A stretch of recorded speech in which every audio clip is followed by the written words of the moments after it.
Evening, everyone. I'm Richard Lewis Brown. Today is February 23rd, 2022. Local 1000 listens to you tonight.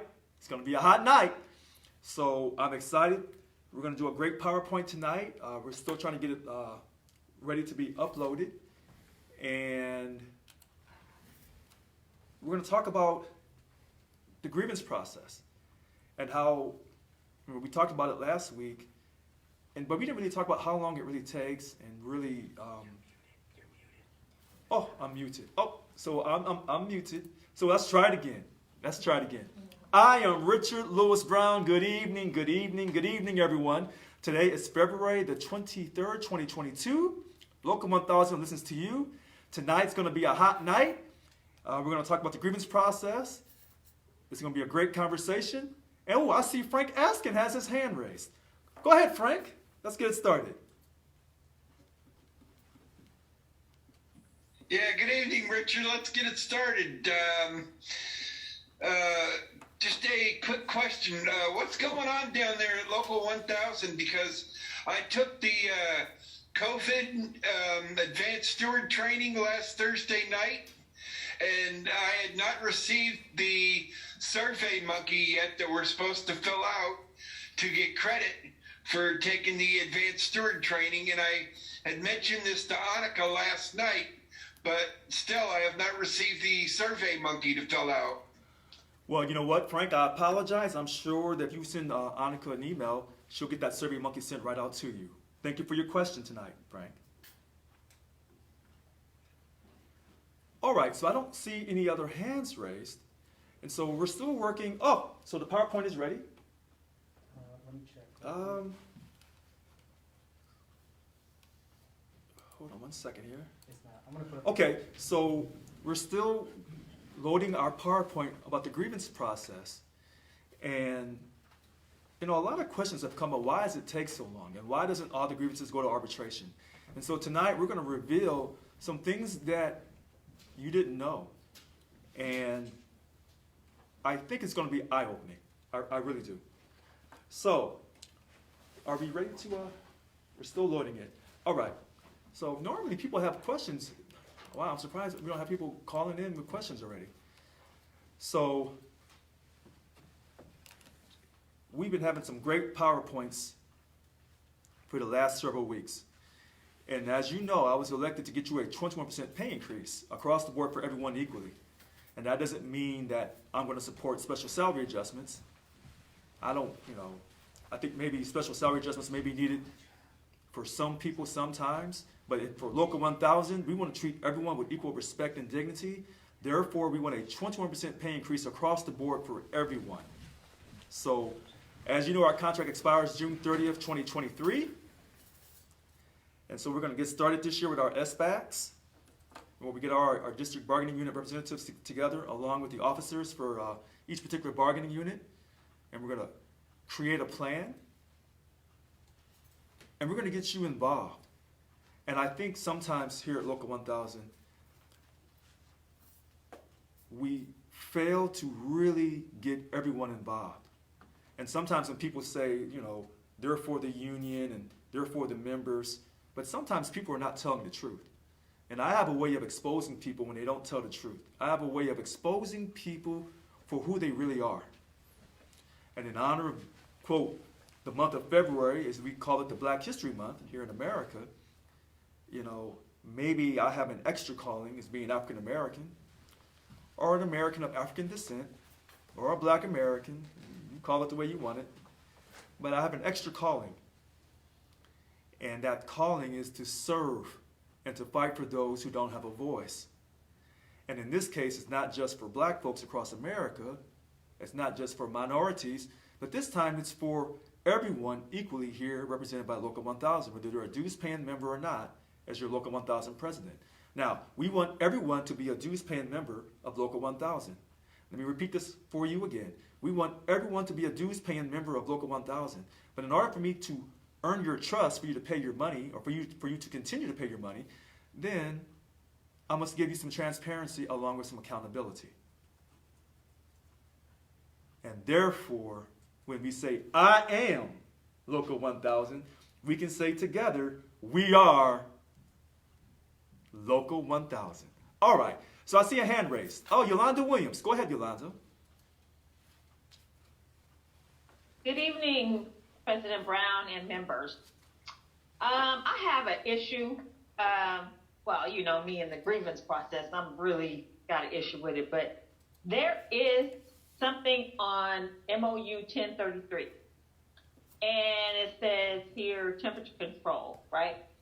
So I'm asking you, President Brown, on section D. It says, in the event that the temperature continues to be out of compliance with the state guideline for an extended period of time, the state reserves the right to make the decision whether work continues or if non-essential employees will be released from their work site. If non-essential employees are released from the work site by management, the employee will be released without loss of compensation. And then it says this section shall only be grievable to the third level of grievance process. This third level of grievance process, this is Cal HR, correct? That's correct. Well, So wait, I'm sorry. Wait. You were in 10.33.3 section D. D, okay. Yeah, D. Okay.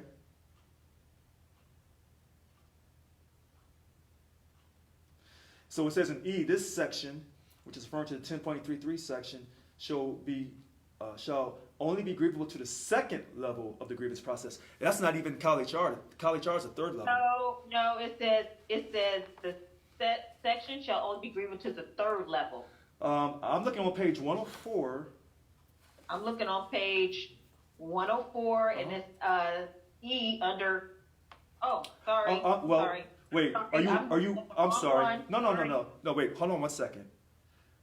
10.33 unit Yeah. excluding units 3 and 15. No, you are correct. Right. Third level. You are Yeah. correct. You are correct. Okay. You are correct. And so is that Cal HR, correct? That's correct. And so they can release employees. They can just let you go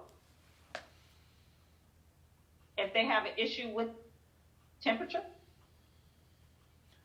Am I reading that wrong?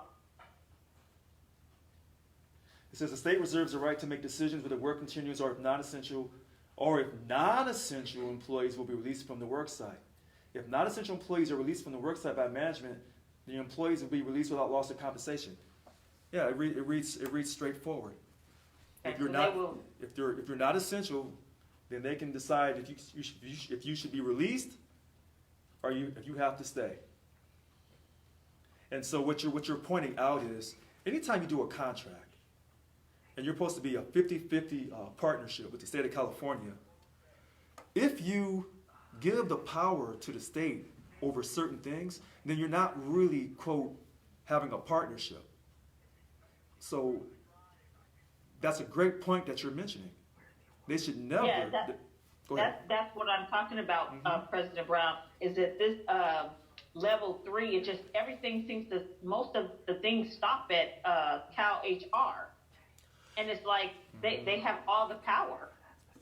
And this is why, one of the reasons why they're trying to run me out of office, Yolanda. Okay. Because what they realize is, I am not going to let Cal HR have any power over us. This is going to be a partnership. We're going to negotiate this next contract. And all these different sections where we're allowing Cal HR to be the final decision maker, that's over. So when we thought 5.11 dignity was just one particular section, to me that's the biggest section of them all. But any sections in this contract where Cal HR is the final decision maker, that cannot be. You cannot have a union and allow the state to decide on each issue that they have the final say. Because if that's the case, you don't have a union. Lastly, I think Mr. Askins stated something about survey. And Yes. I didn't get a survey. I don't know about no survey. So I don't know. So when you go to the AST trainings, they're supposed to send out a survey afterwards for a person to take so they can count you for going to that AST.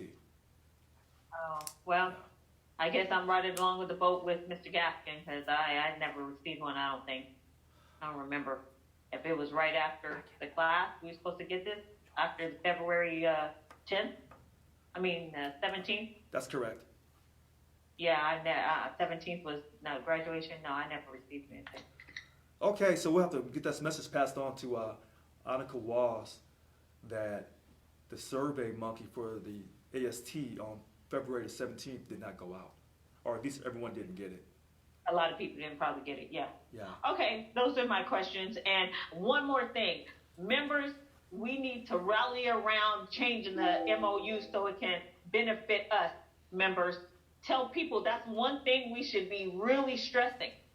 Changing the language of our contract. It will help us tremendously and also get more dues paying members because they'll see that the contract will be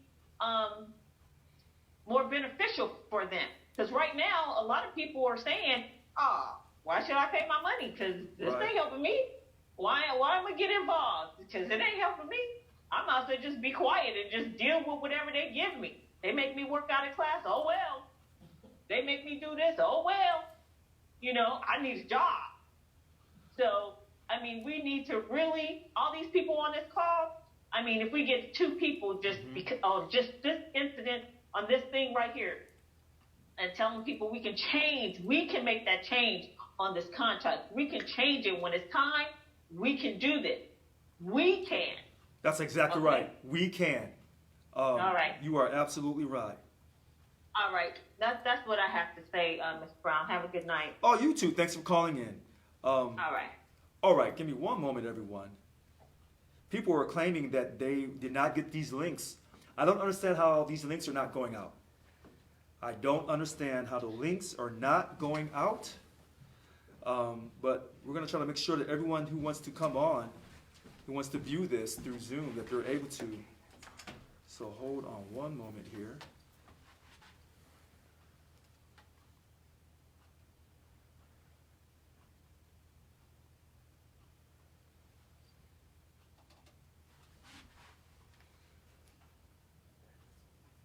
Okay. All right. So we have another caller, E.B. Lynch, DLC 769. Good evening, E.B. Good evening, President Brown. Thank you for taking my call. I wanted to ask a question about that last, about the last question that was asked regarding the MOU. Mm-hmm. Is it that, from my understanding, what you read is stating that when there is a temperature issue, that management gets to decide which of the non-essential workers gets to go home. Is that correct? That is correct. Yeah, let's read it again. Page 104, 10.33, temperature controls. The section I'm reading from excludes units 3 and 15. And it says here in D, in the event that the temperature continues to be out of compliance with state guidelines for an extended period of time, the state reserves the right to make the decision whether work continues or if non-essential employees will be released from the work site. If non-essential employees are released from the work site by management, the employees will be released without loss of compensation. My question is, because it sounds like that particular area of the MOU falls under health and safety. Mm-hmm. My question is, why are we having essential employees stay in an area that's been deemed unhealthy? That's a great point. Essential employees would be probably considered important to the mission or the essential work of the operations for the state of California. But that raises the other question about the health and safety, whether you're essential or non-essential. So that raises a great question. So I don't believe that should be management's call, because when it comes to health and safety, everybody is essential. And that shouldn't be something that should be left to a supervisor to determine whether or not your health is more important than their work, especially since it states in there that it is a long period of time, or from my understanding, this is an issue that they should have taken care of and they haven't, and now people need to go home. That's correct. And a lot of people would agree with you on this. I see a lot of things in this section D that raises concerns because most people know that the state guidelines for the temperature is somewhat fuzzy, and then they tell you about extended period of time. But what does that mean? 1 hour? If it's 115 degrees in the room, 1 hour, more like 15 minutes is extended period of time to me. But what do I know? So everyone's going to have opinions about this. So as long as the state can control the decision on that, then you get what you get, and that's unfortunate. All right. So it appears that we have the PowerPoint slides up. Let's see if they're working here. Okay. So here's what I'm going to do. I'm going to stand a little bit, and we're going to talk about this. And a lot of people are going to have their eyes open tonight. And the reason why I say that is we have to do things differently than what we've done in the past. And as long as we keep doing things the same way, you'll get the same result. This has to stop. This has to stop.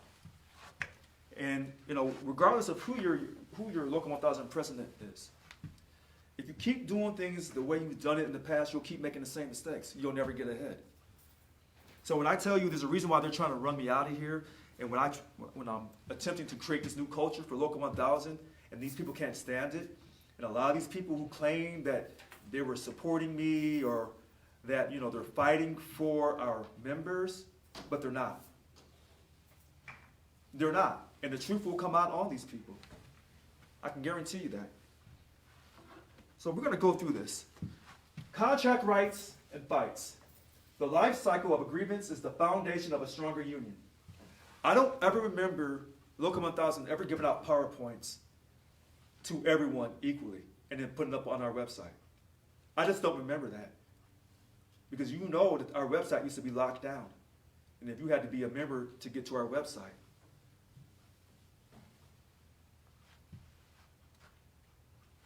The rights and procedures of a grievance, statewide Chief Stewards Committee, historical grievance outcomes, getting ready for bargaining and past organizing tools.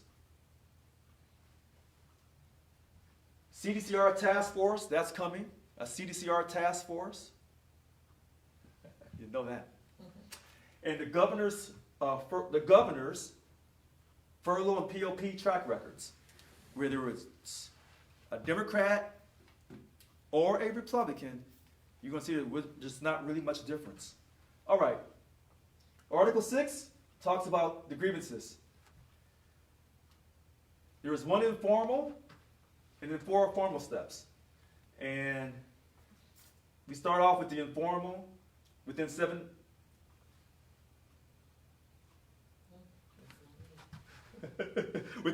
days, within 7 calendar days of the incident. So the employee should have a conversation with the supervisor, and then within 7 calendar days, the immediate supervisor shall give the decision. It can be written or verbal. We always say get it, in an email so you can have a record of it. All right. So then step 1, if it's not resolved, you got 30 days from the time of the incident to file a grievance. Couple exceptions, out of class, 21 days. And expedited health and safety that Evie was talking about, the health and safety. So that's 5 days. So here it is. And then you appeal that to your supervisor. They have 30 days to respond. 30 days. The department has 30 days to respond. And then, if they respond and you don't get your grievance resolved, Then you go to level 2, 30 days based on the response. Okay? So on step 1, 60 days total. Step 2, same thing, 30 days, and then they have 30 days to respond back. A copy of the written response should be sent to Local 1000 headquarters as well. Now, here's the step 2. You can appeal that to the department, not just your supervisor you're having a problem with, but to the department. Now, they got 30 days to respond back, 30 calendar days. The department has 30 days to respond at level 2. And then if you're not satisfied there, you got 30 days to go to level 3 based on the response. 60 days for level 1, 60 days for level 2. And when you go to that step 3, you appeal to Cal HR. 30 days. And then they have 30 days to respond to you. All right. So for those first 3 levels, it's a maximum of 180 days. I'm going kind of quickly here. This is the easy stuff. 180 days. 180 days. 180 days. How many months is that? 6 months. 6 months. You go through all this for 6 months. Moving on. Now, if the state fails to respond to a grievance within the time limits specified, the time limit specified for any step, the grievant shall have the right to appeal to the next step. Now, both we, the union, Local 1000, and the state can request and grant extensions for various reasons. And we can extend the timelines. Hopefully, we're not extending these timelines, because you're waiting long enough with the first 3 steps of 6 months, 180 days. All right. Now, they're also saying that grievances can be placed on hold as well while negotiations are taking place. We shouldn't be doing this. People are paying their money, they want results. To put something on hold when they're going through all this time period. We're not putting their money on hold when we're collecting their money from them every month. All right. Step 4. You're not satisfied at step 3 with Cal HR's decision. Then you got within 30 days of the receipt from Cal HR to take your grievance to arbitration. If you don't do it within those 30 calendar days, it shall be considered withdrawn. So you get all the way up to Cal HR, they tell you, we're not helping you, we're not going to resolve your issue. You got 30 calendar days from the part of that decision, the receipt of that 3rd level response. If you don't get that in time for a grievance, it's going to get withdrawn. That's important. Step 4, continue. Within 15 calendar days after the notice of requesting arbitration has been served on the state, the union should contact the state to mutually select the arbitrator. If the 2 parties can't agree within 45 calendar days after the request to select the arbitrator, the union, we, Local 1000, can request it to request an arbitration or arbitration services within 45 days. So you have 15 plus 45, that's more days. And then we're going to continue on.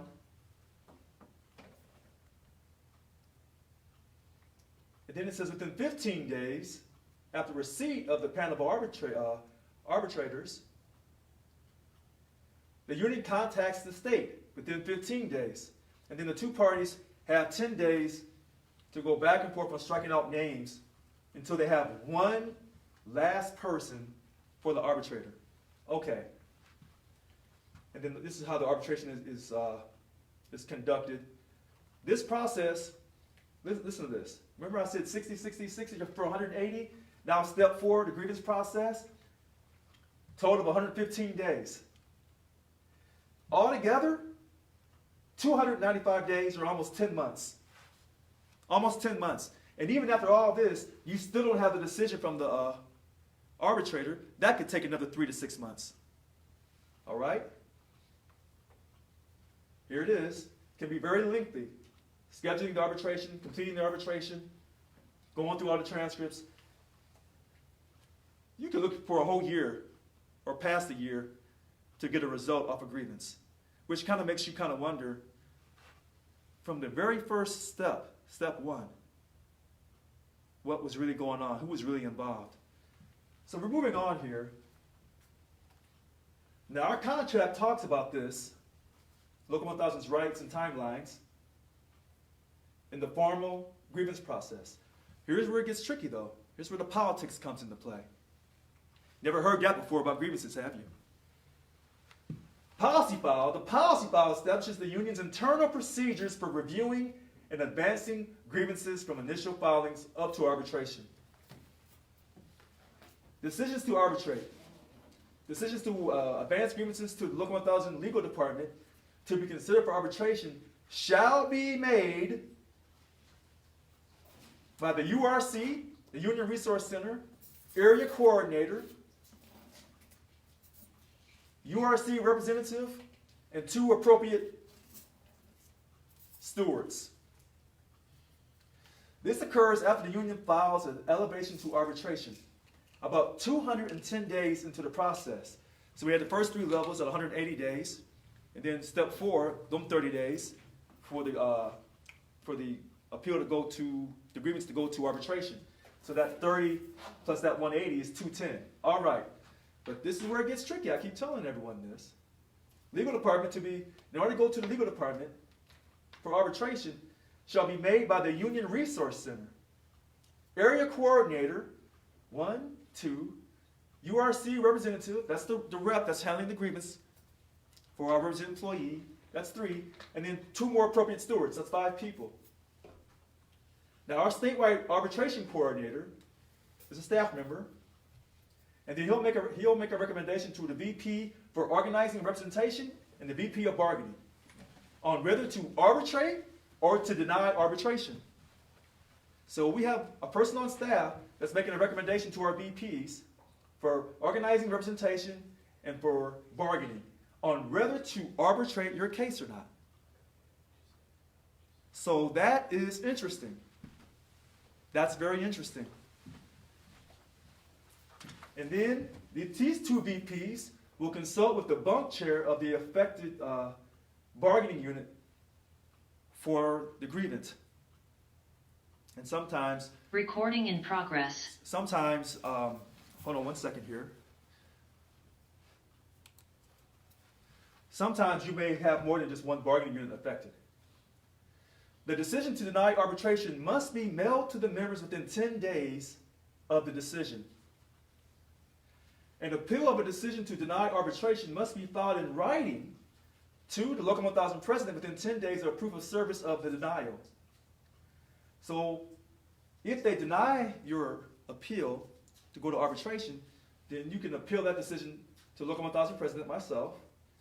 Now, the appeal of the denial of arbitration shall be heard. It's not heard by me. It's heard by the statewide Chief Stewards Committee, people I selected. The statewide Chief Stewards Committee comes from the 51 DLC presidents. From their DLCs, they're Chief Stewards. That's why when people run for office for a DLC, the Vice President is the Chief Steward. And that Chief Steward could be selected for this arbitration panel. The committee shall maintain accurate records of matters brought before it and submit reports to the Local 1000 Board of Directors. But the Chief Stewards Committee will hear the denial of the appeal. And we shall to consider such appeals and make a final decision whether to take the appeal to arbitration or not. I want people to understand this. To me, every grievant should have their grievance go to arbitration. And people say you have to weigh the pros and the cons. So when people are paying their money to the union and you tell them their case is not good enough, then what did you tell them in step 1? Because you should have been telling them in step 1, this is not a good grievance, versus waiting all the way out to 210 days to tell them this. I'm just saying. All right.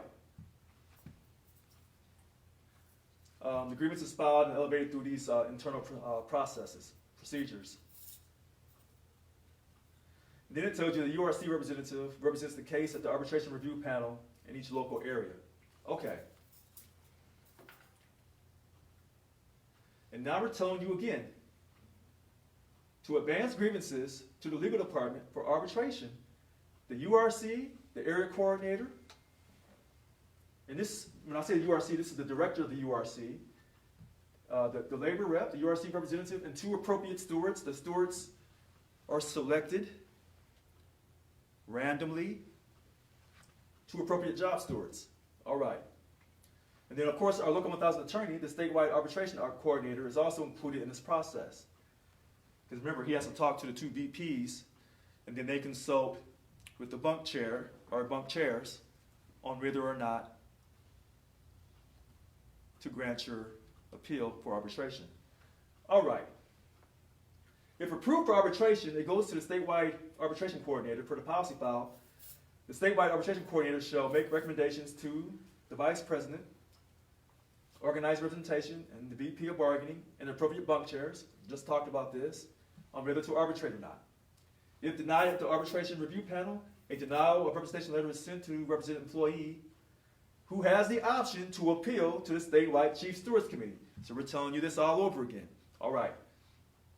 If approved for arbitration by the statewide arbitration coordinator, as well as the VPs and the bunk chairs, it goes to legal for assignment to an attorney. The assignment is made within 5 days of referral from the statewide arbitration coordinator. All right. If approved for arbitration by the statewide coordinator, as well as the VPs of organizing representation and bargaining and the affected bunk chair, it goes to legal. They don't have to go to the chief stewards committee. All right. If denied for arbitration by the statewide arbitration coordinator and the VPs and the bunk chair, then the denial of representation letter is sent to the represented employee, who has the option to appeal to the statewide chief stewards committee. The grievant has 10 days to appeal this denial letter. Statewide chief stewards committee meets once a month unless there's no appeals. Well, currently they're meeting once a month unless there's no appeals for a given month. Now it says here, the chief stewards committee is not responsible for elevating grievances to arbitration. It is responsible for hearing an appeal from denials of arbitration that are made in accordance with the policy file. Okay.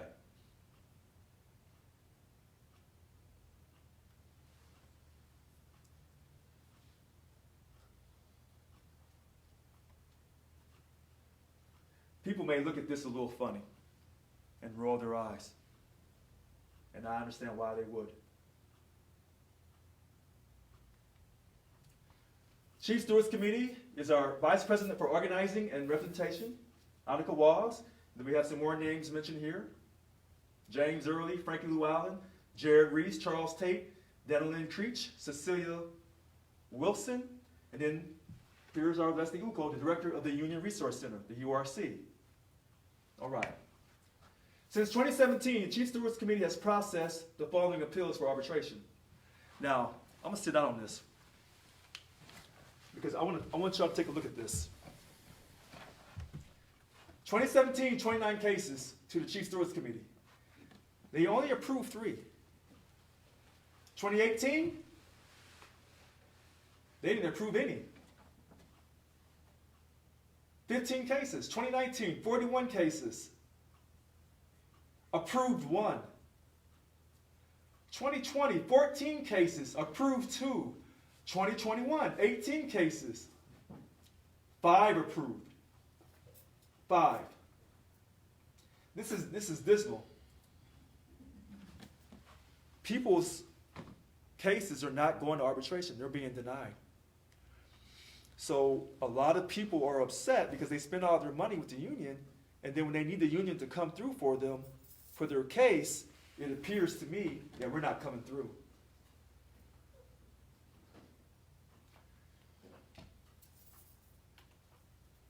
And these are all resolved grievances by the legal department and the Union Resource Center from 2013 up to now. A grand total looks like 5,991. And we've closed quite a few of these.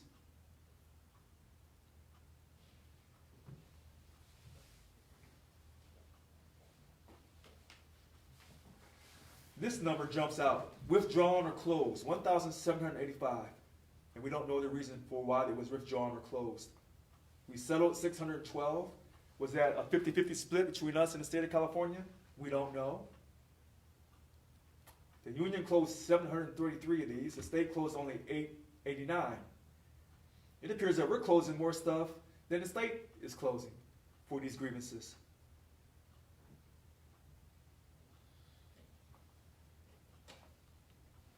All resolved grievances by the URC. We had 5,991 here by the legal department and the URC. This is just by the URC, 5,430. And again, we're closing 719 cases, only to 77 for the state. Why is that?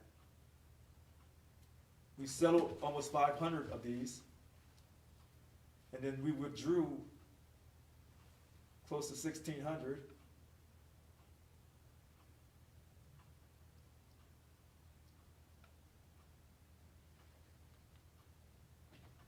Now, this is all resolved grievances by the legal department, 561.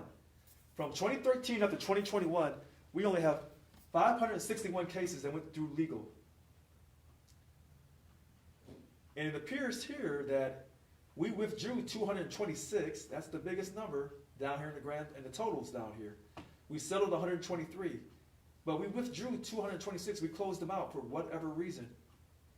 We closed out only 14, and the state closed out 12. And then we have another closed out for other reasons of 66.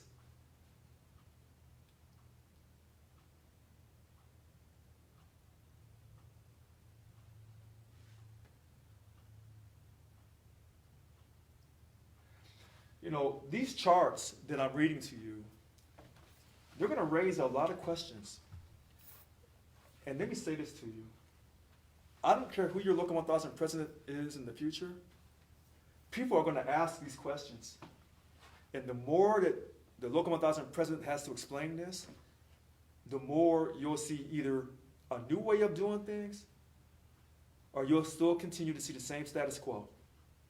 And things won't ever change. And so when people tell you that they're for, you know, transparency and change, and they're just for their members, that's not the truth. That's not the truth at all. All right. These are the grievances, 658. We talked about that from the last 2 weeks, from January 2020 and January 21. All right. Getting ready for bargaining starts 11 to 12 months prior to the expiration of our contract. I've said this a lot of times on video. June 30th, 2023 is the expiration of our current contract. It's not June 30th of 2022. Again, our current contract expires June 30th, 2023. 11 to 12 months out. All right, so you would think by this June we're going to get started. Well, our first SBAC will be in March here. Now, it says here, from August to November of the preceding year, the contracts department begins to train the bargaining unit negotiation committees, the bunks, members. We're starting actually in March of this year. From December to February, the union conducts its first round of town halls and sends out a statewide bargaining survey. Well, we've already sent out a survey, but it wasn't really a survey. We just asked people, what's the top 10 things for bargaining units 3, 14, 15, and 20. And we'll get the rest sent out for the other bargaining units. So we've already gotten started on this. And then it says in March, the research department compiles the statewide bargaining surveys in March of the bargaining year and town hall comments. This data allows the union to focus on specific issues that are important to our state employees and send a formal information request to CalHR. And then we continue to go out to the original work sites and talk about bargaining. In April of the bargaining year, the bargaining unit negotiation committee members received full-time state release and begin bargaining preparations. So that will happen in April of 2023. Then around the end of April, the union and CalHR will have their first day of bargaining. And then we'll continue to have worksite meetings about bargaining. In May and June, after a few weeks of initial bargaining, the intensity of bargaining increases dramatically. And so then we start doing worksite actions and other things. And here they are: Purple Up Days, solidarity breaks, petitions and collecting and sharing members' stories, email and call-in actions to state leaders and representatives. Remember we were emailing about the essential worker premium pay petition a few weeks ago? Hopefully everyone got a chance to do that. Oh, you didn't? You thought that that was just something silly. But here you go right here. It was an organizing tactic, but you thought I didn't know. I think tonight we have to set the record straight on a lot of different issues. A lot of people were doing a lot of talking, and they're saying that we have to organize and do all this. Anyone who really follows me knows I've been organizing the whole time. I just don't tell you. Because this video is going live, and so the state of California is watching me. And so the state of California watches all the attacks about them trying to remove me from office, them trying to do whatever they can possibly do to generate the poisonous atmosphere to destroy your mind so you lose hope in Local 1000. And then they can say, see, this is why politics matters. This is why you have to, quote, suck up to the politicians, because we need them because they're our bosses. Because when you had a leader, and I'm still the leader, and I'm still the chief negotiator of your contract, who was willing to fight for you, some of the people, as I call it the evil ones, wanted to remove me for that reason. Let's move on. By June to July, the union conducts a rally at the Capitol. Oftentimes they do this. Hopefully signs a tentative agreement or do a second round of town halls. Remember the I'm All In rally back in the summer of I want to say it was 2019. Is it 2019? Yeah, 2019. People came to the Capitol, and then we'll see the cost of the town halls, 2019 town halls, total of $129,000. Now, there's more costs associated with these town halls than just what's on this slide here, because you got to remember all the money you pay for political actions and things of that nature. So this is just a drop in the bucket of $129,000. And then it talks about the recap of the 2016 negotiations. Remember, a period of 2 weeks from October 31st to November 11th, the union took a strike authorization vote, which passed, but the numbers were not announced. The strike was scheduled for Monday, December 5th, 2016. Then it got called off on December 2nd. They had reached a pathway. Then it talked about the state had filed a legal injunction against Local 1000, claiming that certain members could not strike because they were essential. We can go on strike. Let me say this for you again. Local 1000 can go on strike. We're a public sector union in the state of California. We can go on strike. If you could not go on strike as a union, then you don't have a union. Let me say it for you again. If you could not go on strike, you don't have a union. A union's only power is its ability to withhold its services and products.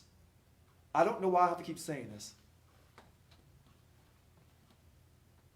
People love to talk about the history of unions in America. Then do your homework. Do your homework. If you have an organization that you are in contract negotiations with, and that organization, allegedly a public sector union, is afraid to go on strike, then you have all the power, state of California. And I don't care who sits in this chair as the Local 1000 president, as long as you're afraid to go on strike, and as long as the state of California understands you will never go on strike, well, good luck. No, you won't need luck. You should get a psychiatrist, because you keep doing the same thing over and over again. Moving on. All right, join, engage, and lead is our overall framework for organizing. Join our union by becoming a member. Yes, we need your money. It takes money to run an organization. It takes money to run an organization. Let me say it for you again at 7:15. It takes money in this great capitalist country mixed in with socialism to run a successful organization. It takes money. You can't sit back and let somebody else pay your way. Everyone must pay. But we must give you a satisfactory, or should I say a substantial pay increase. We must give you a substantial grievance process that values you. Okay? Engage our union by becoming actively involved. Don't let everyone else do your work. Do your part too. Don't say, well, I elected you, Richard. Do everything. I still need you to be engaged. I still need you to vote. In union elections, on contract ratifications, when we take actions, I need everyone involved. Not just the same people that you see always involved. Everybody must chip in and do their part. We are Americans. Lead our union by becoming a steward or assuming a role of leadership. Absolutely. Join strategies. Target new hires, conduct new employee orientations, hold new hire Tuesdays. Coordinate international phone banks, SEIU international phone banks to target local 1,000 new hires. Yes. This is what they've done in the past. Engage strategies, regional organizing committees. You say you never heard that. Really? You never heard of a regional organizing committee? Ask the DMV Heat Team. Ask the Health and Safety Committee. Okay? That's just some quick examples. Worksite meetings, we all know about that. Your union fairs. To show large-scale DLC events, to show union presence. Get out the vote campaign. Now that's political. Some people believe we should be involved in politics. I do not. That's not how I got elected. I'm honoring my platform. I'm holding true to my mouth. I'm verifying my mouth. And we'll get to right here, leadership strategies, the current leadership apprentice program for stewards. It should say LAPS/fast track and other strategies. We got something new coming, a Cdcr task force. Committee to address priority issues within Cdcr in an effort to improve working conditions and decrease the number of grievances that need to be filled in the adult correction facilities. Why is that so important? Remember, Cdcr makes up about 20% of our union, but yet they account for more than 50-some% of our grievances. That's why you need a Cdcr task force. That's why I kept giving you all this information from the past. All right. It talks about this. Little change in established correction positions. Let's give you the number for each bargaining unit, but yet we know that they're understaffed. Fill positions decreasing in corrections for each bargaining unit and then by year. And they're showing you how Cdcr is staffing. But yet they know in Cdcr they need more staff because the current staff is being mandated overtime and being worked into the ground. Rise in vacancies. You see the vacancies rising for all the bargaining units, except for maybe unit 11 and 14, not so much. But they're rising in the big units. Look at those numbers. Rising vacancies. Look at that. From 2019 up through 2021.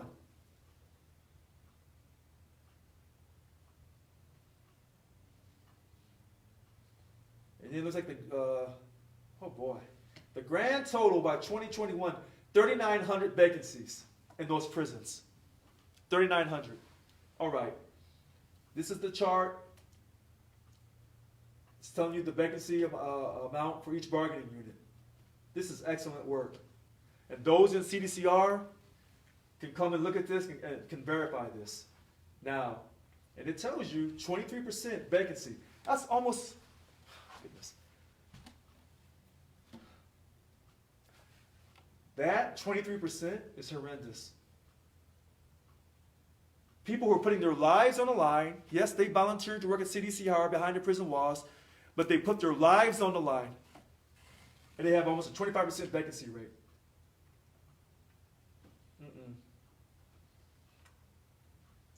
This is about the furlough and the PLP. We're going to go through this. Schwarzenegger, you lost 2 days and then went to 3 days. And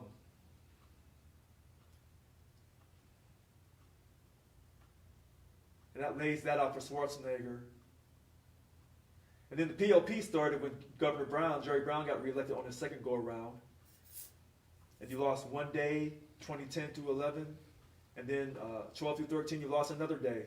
So you lost 3 days with Schwarzenegger. You lost 2 days with Governor Brown. And then with this current governor, Governor Gavin Newsom, you lost 2 days, but you was originally scheduled to lose 2 days for 2 straight fiscal years. So those 2 days plus Governor Brown's 2 days is 4 days.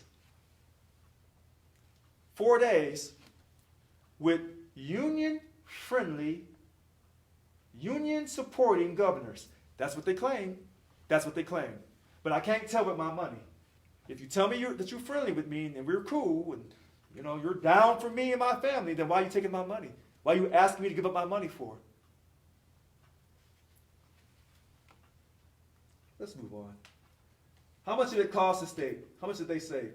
Almost $856 million for those 2 days a month for the PLP for fiscal year 2021.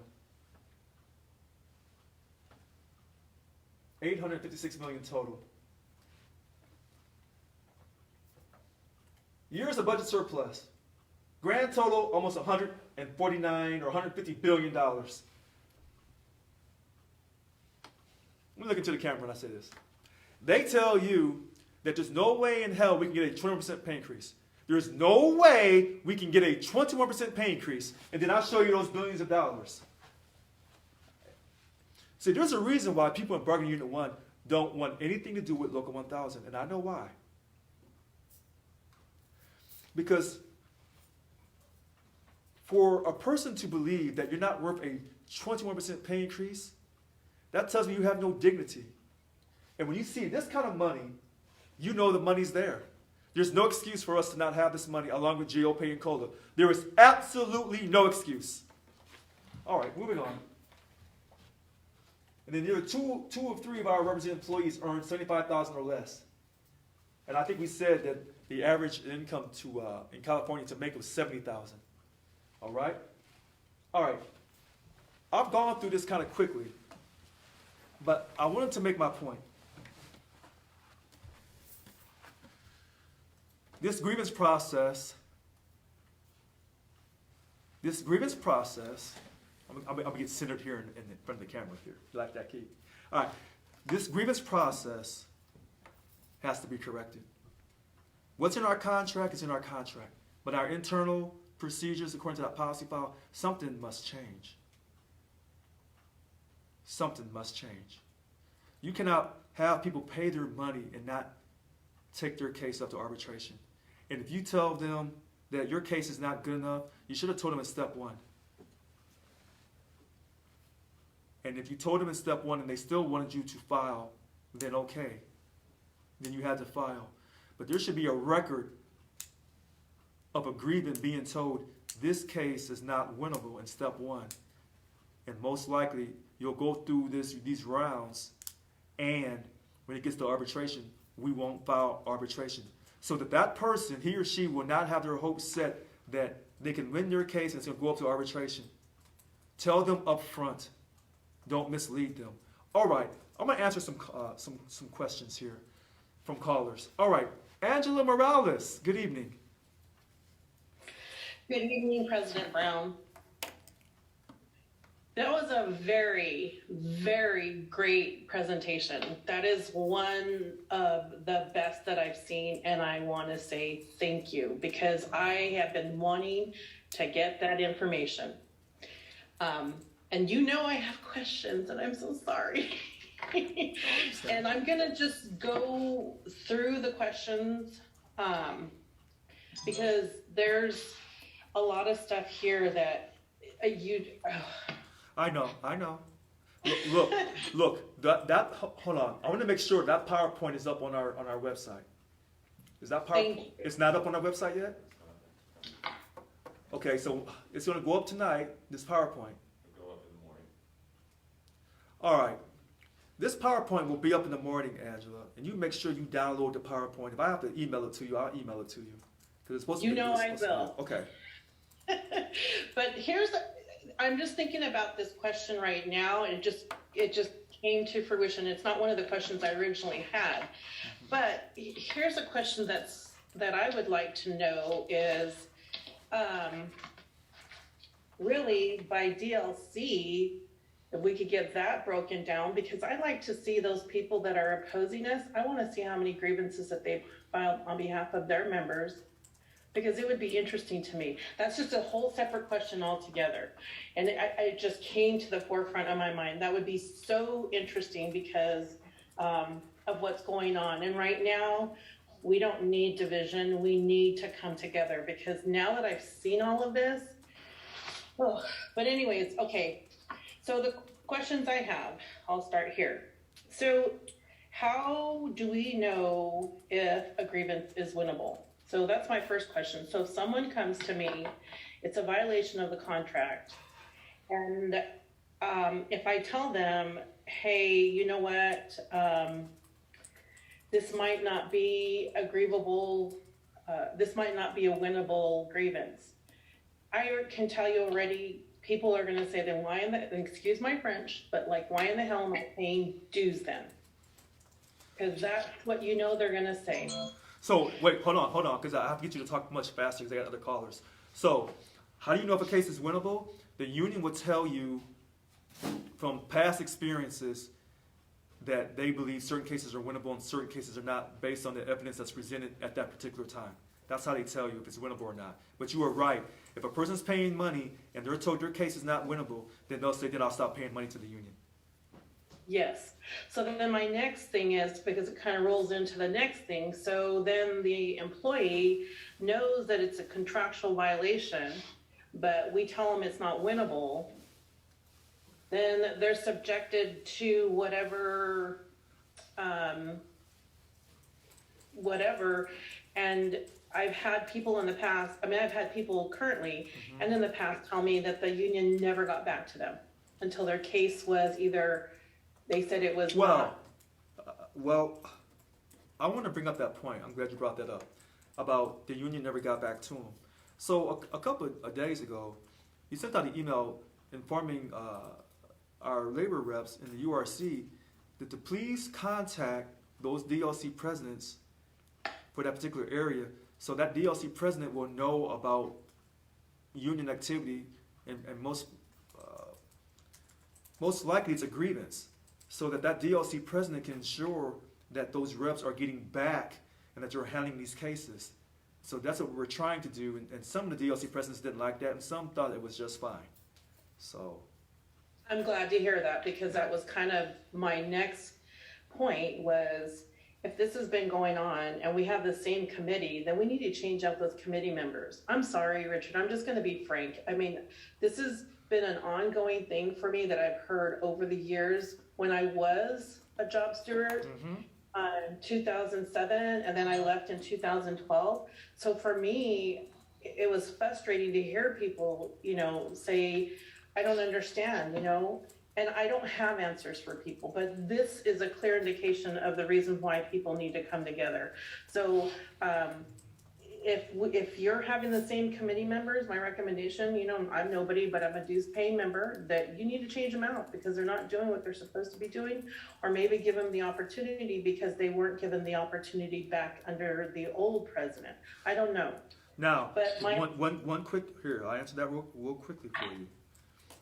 The chief stewards come from the 51 DLCs, so I only have 51 selections. And when you have the same people running for the same position unopposed, or if they are running in contested elections and they win, and it's the same people, it doesn't matter who I choose, that person or persons may feel that most of these cases would not make it to arbitration. That's unfortunate. But I do agree with you, maybe we do need to select a smaller number of chief stewards or a different group of chief stewards. I agree with you. Go ahead. So, in looking at the numbers that you put up there, 5,991, we only closed out, we only settled 641, that's less than 10%. That's pretty disappointing to me. I'm always about the numbers, and the numbers don't lie unless you fudge them.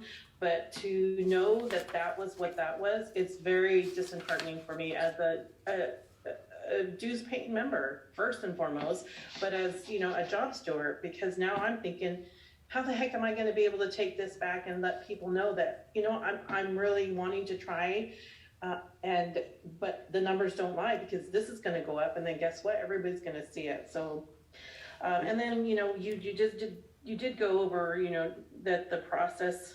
I would also recommend that our internal process, our internal policy, be looked at and changed, because you know, you're our current president. Right. So to change the internal current process, you need majority vote of the board, which, you know, I don't have at this moment, because the majority, a certain number of the people on the board are trying to run me out of office, and another group of people on this board who are not trying to run me out of office, but they're lukewarm. So they don't want to say if they're for me or against me. You know, I'm at the point now where if they're not willing to come forward, then they're doing a disservice to their damn members. And excuse my language, but I'm sick and tired of this. You know what? They get the same information that you give us on here. And if they're not willing to step up, then you know what? Resign. Because what is the purpose of being a DLC president when you're sitting on the fence? You know, you're either you're lukewarm, either you're hot or cold, or get off the damn fence. I'm sorry. I'm really pissed because this was a great presentation. I needed this.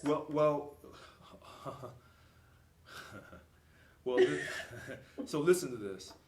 The last few weeks, we've had some great presentations. I've seen the little mistakes here and there in the presentations, but the content, 99% accurate. And here's what I'll say to you. They're trying to run me out of here because I'm exposing these people for who they are. And a lot of people tell you that they're for the members, but they're not. They're not. And they'll do anything and say anything about me. I know people who halfway like me will work with people who hate me to run me out of here. All this is going to come out on these people, Angela. And what you're going to find out is Richard wasn't so crazy. Richard wasn't so wrong. Richard's behavior and his words weren't so off pace, because I know who I am talking about, and I know how these certain individuals think. And they don't care about you or anyone else. The only thing they want is full-time leave. The only thing they want to do is walk around and pretend that they're politicians, and they're not. I agree. Yeah. And I think you're a little bit crazy to put this on there, but I'm glad that you do. I'm glad that you get out of that. And I know, I knew you were going to catch it, but I'm glad that you do. I only have two more questions. Okay, go ahead. One question, but okay. So Cdcr does maintain a vacancy rate, and I don't know that if people know that, 7% across the board for each institution. Right. I believe that they curved it to 5%. Wait a minute, you said 7% for Cdcr vacancy? Okay. Yes, they have to maintain a 7% vacancy rate. But I think 2 months ago, they lowered it to 5%. I'm not certain, but I know it's been a 5% across the board, and none of those positions, I'm just going to let you know, are custody. Our Unit 6 does not carry any vacancies whatsoever. Hold on a second. So you're saying that for us, 7% and maybe 5% a few months ago, but for CCPOA, they don't have to carry any vacancy rates? Correct. Well, that's wrong.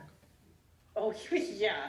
And my last question, that was just a comment. My last question is, when is the Cdcr task force going to be created? Because I want to be on it. Okay. I'm putting it on it. And so hopefully people are watching. It's gonna be created quite soon. I kind of surprised people with this one tonight, because no one really knew that there will be a Cdcr task force created. And so I knew. Yeah. I mean, I didn't know that, but I knew that it was in the contract. But it's not been something that we've been pushing. I believe that it was something, I think Karen Duvall was, if I remember, she represents the case records analyst, right. And I believe she was on it. And I want to say she never mentioned that to me when I met her, unfortunately. This was a long time ago, and it just. Okay. Yeah, and it just kept getting on, you know, they have been bargaining so hard. They were gonna, you know, they got attorneys. They do the same thing as bargaining at 6, the counselors, they should be getting paid the same amount. I am wholeheartedly in agreement with them. Every year the counselors have gotten, so the counselors almost make double what they make.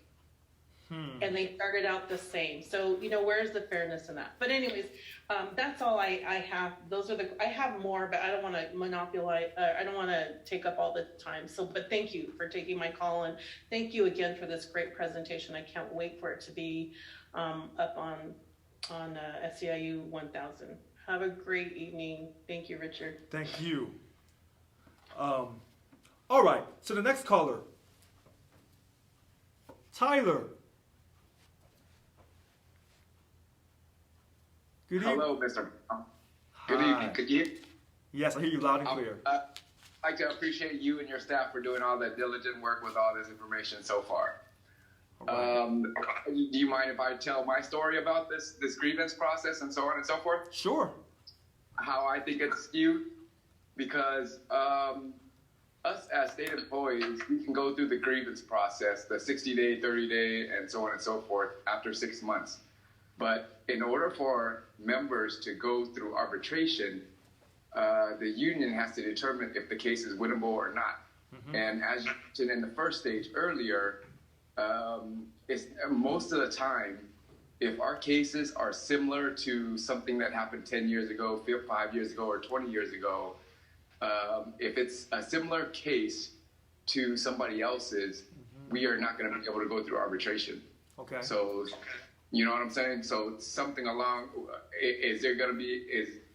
I don't know how it's going to be solved. If you could tell staff up front on the first stage that they can't, this is not winnable or not, because each case is different. So I don't know why the union waits so long to let staff know that this your case can't be arbitrated. You know what I'm saying? I know that's exactly what I said. And so, Tyler,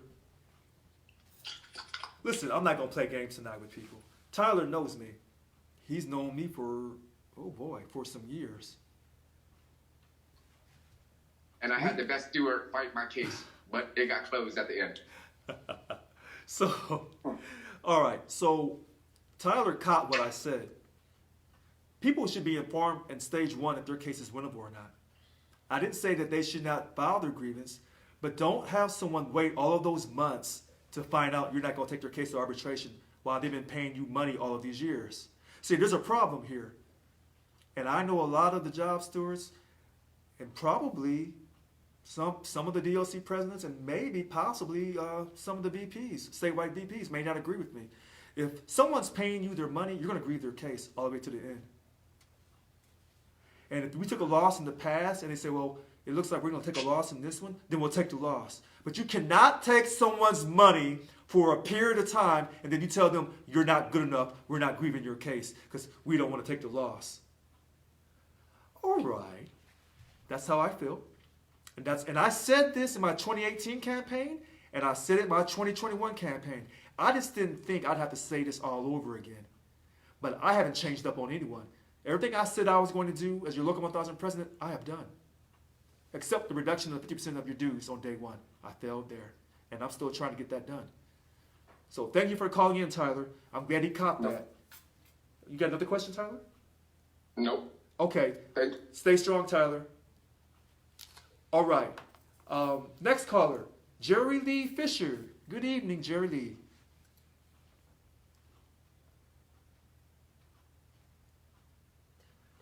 Oh, please unmute yourself, Jerry Lee.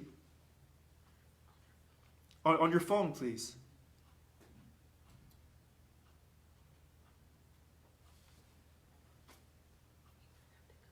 Can you please unmute yourself on your phone, Jerry Lee Fisher?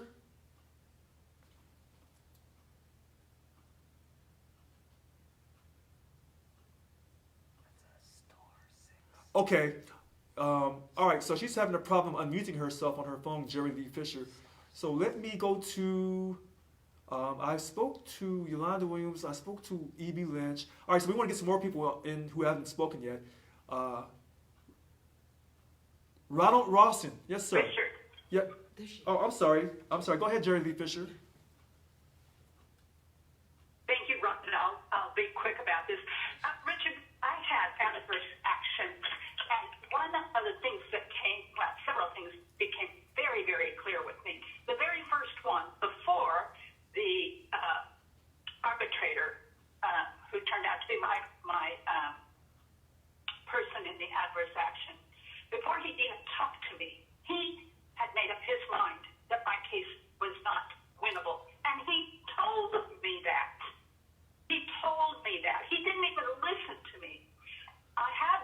fortune of insisting and getting my way on this, that I have a rep in there, and it was wrong.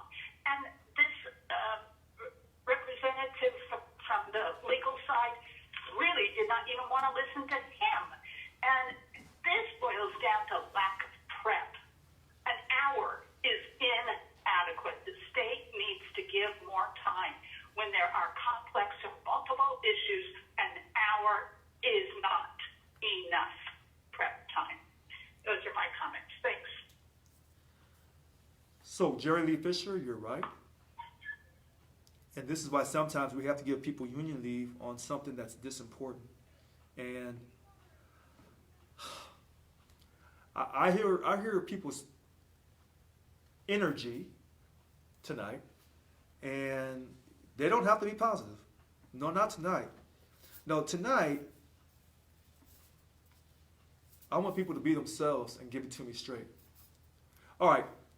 Next caller, Ronald Rossen. Hi, President Brown. How are you? I'm doing just great. How are you?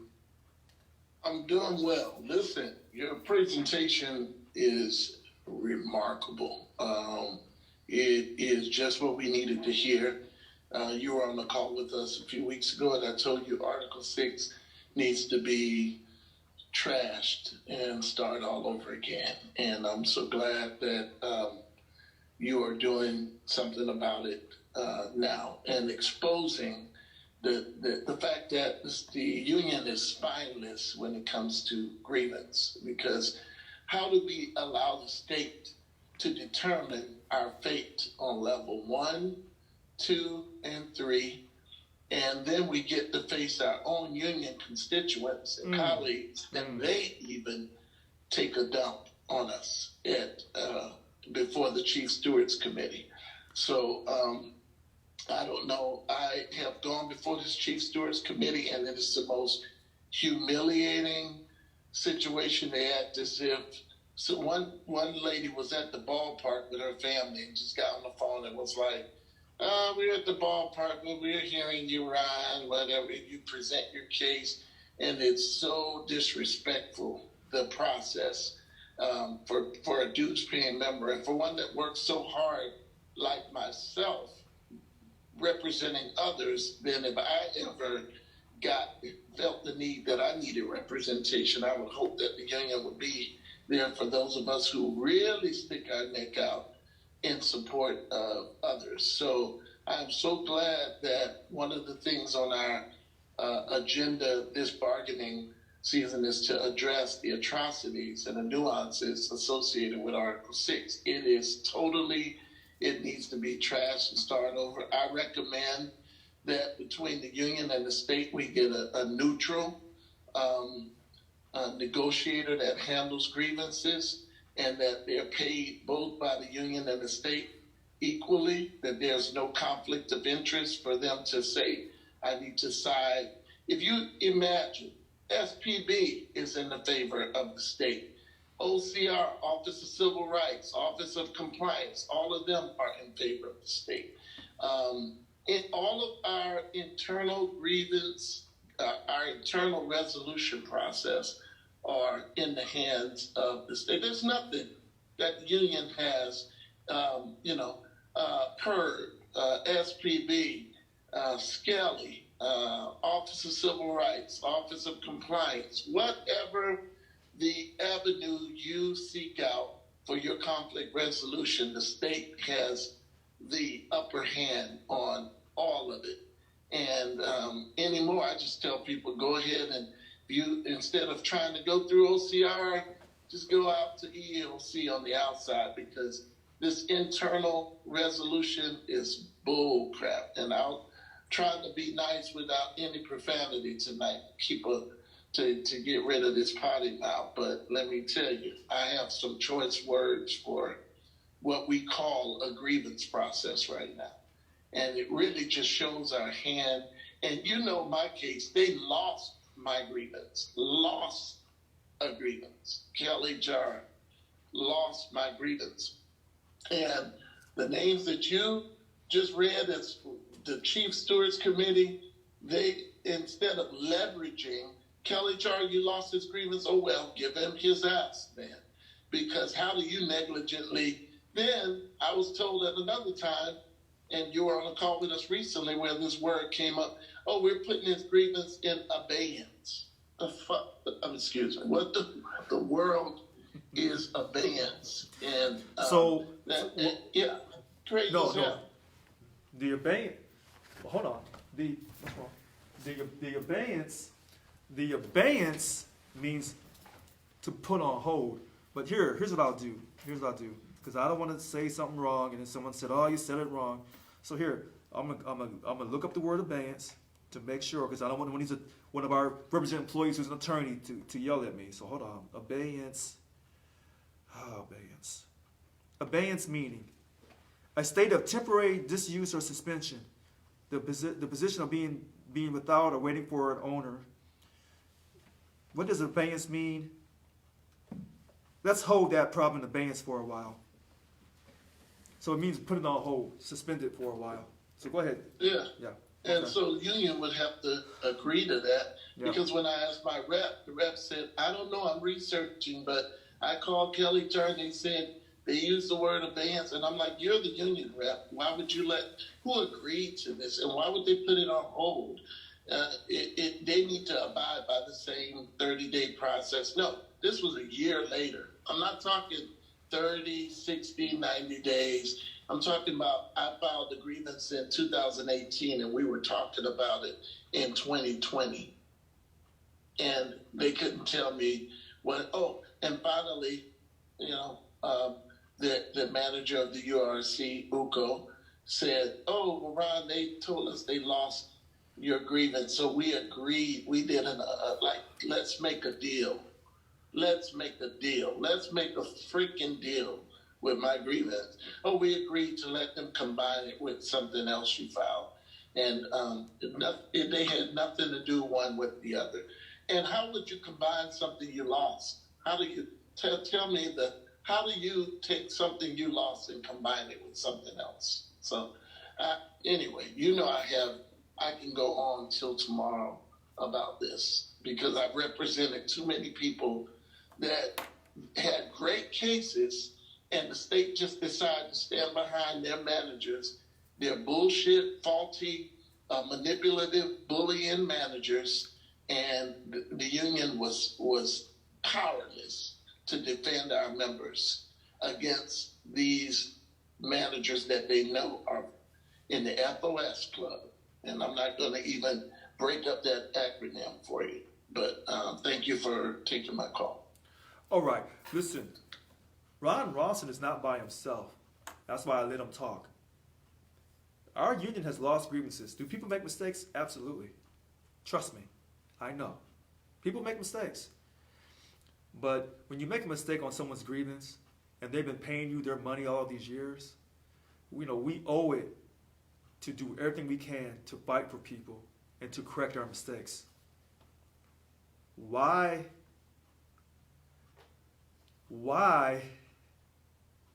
hasn't these mistakes not been corrected before? Now, we have a VP of Organizing Representation. I know she's busy, Annika was. But I know this is not the first time that I've heard about this. And hopefully, if she's listening tonight, she can take some action. I would like to work with her on clearing this up. When I took office, I said to the Chief Stewards Committee that we have to have these grievances heard much faster on getting them to arbitration.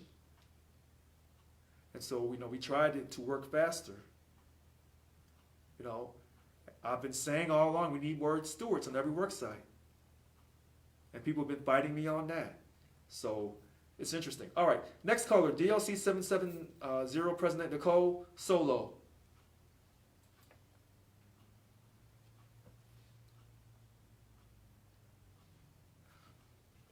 Richard. Hi. How are you? Oh, fun night.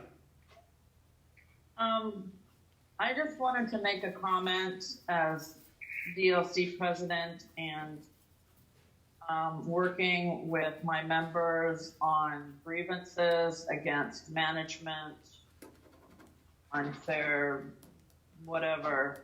And I find it funny that if a grievance is done because management has violated our contract, that it even has to go to arbitration if our contract has been violated. So, I have members already that are telling me, other institutions that I visit, that they're not going to pay dues, the union does nothing for them. Hello? Hi, can you hear me? Okay, you're going in and out, but yeah, I can hear you now. I was just saying that members that because they don't want to pay their dues because they say the union doesn't do anything for them. That's correct. This new Your phone. about the Okay, your phone is going in and out. So you're saying that the members don't want to pay dues because they say the union doesn't do anything. Correct. Okay. And I find it difficult now try to convince them to join the union if all their time and effort goes into what I feel could be a winnable grievance and it doesn't win, then the members are angry. So wait, stop right there, President Nicole. I want to address this right now. And I hope people are listening. People don't want to join this union because they say the union doesn't do anything. But yet I'm told that all these great organizing ideas will increase membership, will increase our membership. But if we're not we're not fighting grievances, we're not taking cases to arbitration, and people don't see any results from those grievances, which is why we went to a representational model on October 1st, 2021, then what are we doing? And this is the question that no one can answer me. So we keep doing the same things from the past, which we talked about in this PowerPoint presentation. We keep doing the same things over and over again, but yet we can't figure out why we can't get a different result. Go ahead, President 770, President Nicole.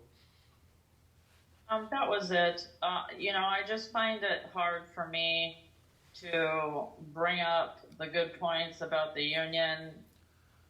I kind of struggle sometimes, and because honestly, before I became a president or a steward, I felt the same thing. So I just want to bring my members in with words of truth. I don't want to give them any type of information that may lead them the wrong way. You know what? So I guess my main... Go ahead. You know what? I'm glad you brought this point home. I think Ron Rossen tried to bring it home for me. I think Angela Morales-Myers tried to bring it home for me, but you have nailed it in. If we write up a grievance in step 1, that means it violated the contract. If it did not violate the contract, it wouldn't be a grievance, it would be a complaint. Are we writing up things that are not grievances but are complaints? I thought our reps would know better here on staff. So if you're writing up a grievance in step 1 that violated our contract, that's not a complaint, but a grievance, then why the heck would you not take it to arbitration? Why are we continuing to use this? And this is what a few other people have tried to tell me over the years, but tonight, Nicole, I got it. Thank you. I got it. You're very welcome. And I want to end my phone call. I just want to end my phone call, Richard, letting you know that DLC 770 is still behind you. You know what? And you'll get a chance to show it. You will get a chance, Nicole, because these evil people, and look, I'm not judging them. I'm just telling you their actions are evil because they're trying to remove the president that was elected by membership when many of these DLC presidents were elected with no votes at all. Amen. Amen. Praise God to Jesus Christ. Keep it strong, Nicole. We'll talk very soon. Thank you very much. You're very welcome. Okay, so let's go to Mario Chacon. Hello, Mario. Good evening, Richard. Can you hear me? Oh, loud and clear. Well, I gotta tell you, that was a great presentation, Richard. Terrific, and I'm so glad you're our president. And those numbers, they point out what Martin Luther King said many, many years ago. Justice delayed is justice denied. And all I wanted to say is thank you, Richard. And what Ronald said about the internal processes that we have here, they don't work. They don't get justice for us. And that's all I want to say. Thank you, Richard. Mario Thank you Chacon, thank you for that. Woo, boy. Thank you for that great message that Dr. King said years ago. Justice delayed is justice denied. I'm going to come back to that. All right. Oh, yes. All right. Let's go to the next caller. DLC 770, Secretary Treasurer Derek Rowe. Go ahead, Derek. Good evening, Mr. President. How are you? Well, it's an exciting evening. I agree. It really is. And that was an incredible presentation. I just want to say that. You know, I want to pick up where Mario just left off on. Let's talk about justice for a moment here. You know, I feel like right now we're at a point in time where my people, we had to flee ourselves from bondage. And that eternal, that oneness in the world had to reach out with that outstretched arm and free us from bondage. And we had to cross over that river. I feel like that's the times we're in right now. You know, there's a lot of naysayers out there, and you're right. A lot of people do have evil intentions, Mr. President. I'm over here looking at the Facebook chats, and I can't help but to see these comments people are mentioning. You know, they're on, tonight is our night. It's about Local 1000. Right. And they're over here talking about political events around the world that's going on in Europe right now. Okay. And we have important issues. We're over here talking about how we can restructure and create a better process for our members. But, you know, politics is more important to them. And here's where I stand with this. Here's where I'm going with this. You know, I'm over here getting discriminated because I care about the members. I'm in these forums representing the members, and I'm getting called a bully. I'm getting ridiculed. And you know what? You guys might try to say something else right now, but I'm going to be honest. It hurts my feelings just a little bit. It really does.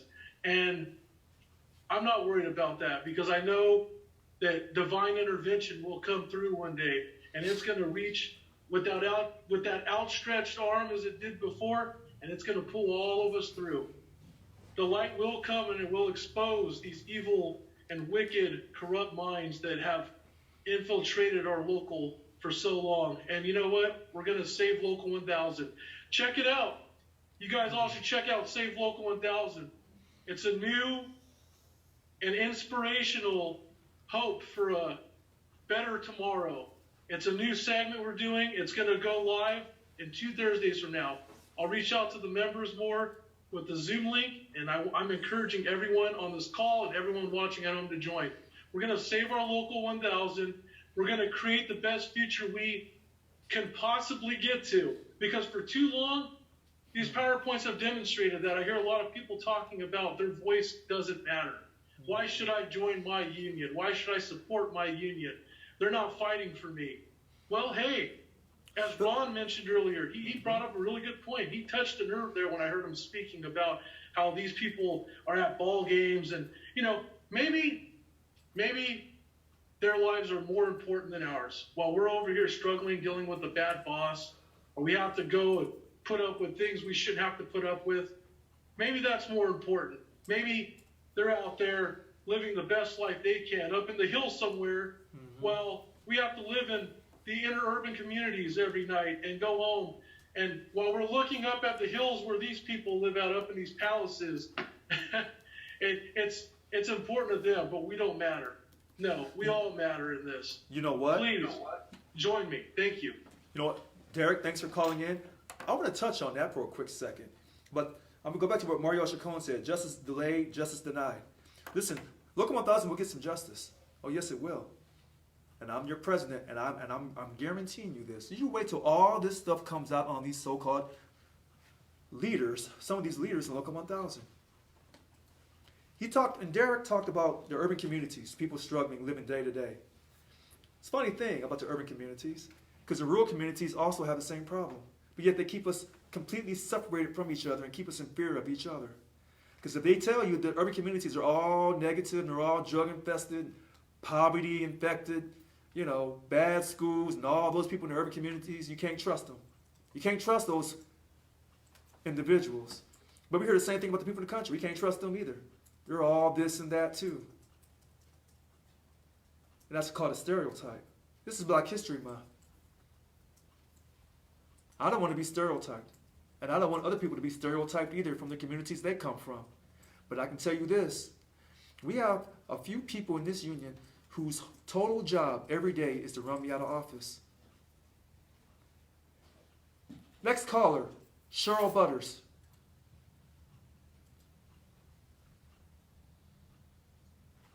Good evening, Cheryl. Sure. Hi, Richard. So I just wanted to go off of something and I don't remember who said it. They were talking about members or people not wanting to become members. Yes. And so I'm a new Deber, and I'm a newer steward, and I don't know all the inside people, and I don't know who's on whose side and all that stuff. So I'm not in the know. Okay. But I do know that I had the opportunity as a steward and a Deber to visit 42 statewide work sites. Okay. And I can tell you that the problem that was repeated over and over and over again with people not wanting to be a member is they do not feel that their union is present. They don't feel they don't have a presence of the union. They feel like, they know the union exists, but they don't have that connection, a relationship with the union. And I believe that just from all this stuff that's been going on over these last several months, it's like everyone, I don't want to say everyone, but a lot of people seem to be more interested in what's going on with each other. Right. In like the leadership realm. Right. Rather than what's going on with the represented employees, what's going on with the state workers, what's going on with their members. If they put more effort into getting out there and being with the people that we want to be members and being there to be a presence with the members, I think that's what would change things instead of just being so focused on each other and what each other thinks and whether each other is doing what each other is doing wrong and all that inside stuff. That's the problem, I think. But that's just my own little tiny insight and what I've experienced and what I see. So here, the members, the represented employees need a presence. They need a union presence. They just need us to go out there. So, here, let me say this to you. Having a presence in the work site is one thing. Having a presence and actually doing something is another. I've heard different people tell me, yeah, I'm married. And, he's there. He's present, but he ain't really there. Okay? So there are people who feel that way about just because you have a presence doesn't mean you actually are there. That's the first thing. Second thing is this. People are saying that we're not doing anything. The only thing that Local 1000 has done historically has been involved in politics and run around saying fight for 15 and fight against illegal immigration. Some people love that. Other people do not. So if you're going to have a presence, don't just show a presence when you're in someone's space. If you're calling, if you need their money and time, do something. And so since I've taken over as the Local 1000 president, I have tried every single day to do something to show that the old days are over. And these people, Cheryl, are doing everything they possibly can to try to run me out of here. And I'm going to keep saying this until I'm black in the face. And then I'm going to keep talking about it a little bit more. Right now, this dark chocolate. Listen. People have to get involved in the union, but they have to first know that the leader of the union cares about them. And they don't want to hear no whole lot of BS about this and about that. We have a bad contract. That's what it is. And that's why you can't win grievances, because this contract's bad. But then we have some other issues. You talk about the people, some of our leaders, some, not all, some of our leaders are more worried about fighting among each other. You got that right. That's called politics. And what you're seeing is, you're seeing a large organization up front and personal. That's what you're seeing with my leadership. So when they tell you that they're for transparency and they're for the members, they're lying through their teeth. What you're seeing through me is I'm for everyone, whether they pay money or not. That's what you're seeing. And you're seeing my transparency live in front of the whole world. So this is what you're seeing. And what you're seeing, you're not liking. But you're seeing it because that's what's called transparency. In order to create a culture of excellence, you must first develop trust. And right now, we have people in this organization that we cannot trust. That's what it is, and it's unfortunate. Go ahead, Cheryl. I agree. I agree with everything that you say, or with everything that you said. I don't know. And that's what I meant by a presence. We need to be by our people. That's right. And by the state workers and so forth. But I do see that your transparency is what is causing, more and more and more strife. But it seems like, I know that people were talking about this presentation and how wonderful it was, but really every presentation that you're giving is really pointing to the same problem. Mm-hmm. It's all one huge problem, and every presentation is pointing to that. But yeah, I just want to thank you, and you give us hope, and I appreciate you, and I'm thankful that you are where you are. Listen, thank you for calling in, Cheryl. This presentation will be up by tomorrow morning. It was supposed to be up tonight by 6.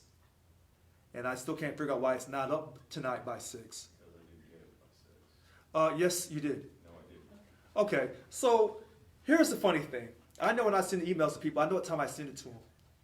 And I know this evening I sent this email out. And it's unfortunate how something this important didn't get posted immediately. It's unfortunate. Okay? It's unfortunate. So thanks for your call, Cheryl. And all right, our next caller. Hold on 1 second, please. Hold on 1 second. Hold on 1 second here. No. Let me tell you something. I'm not. Just walk over here. Back over here and sit down. I'm doing my Do your job. Do your job. Do your job. Do your job. You call me out and you Do your job. Okay, we're back. So, exciting time. You're still muted. Oh, I'm muted? Oh, okay.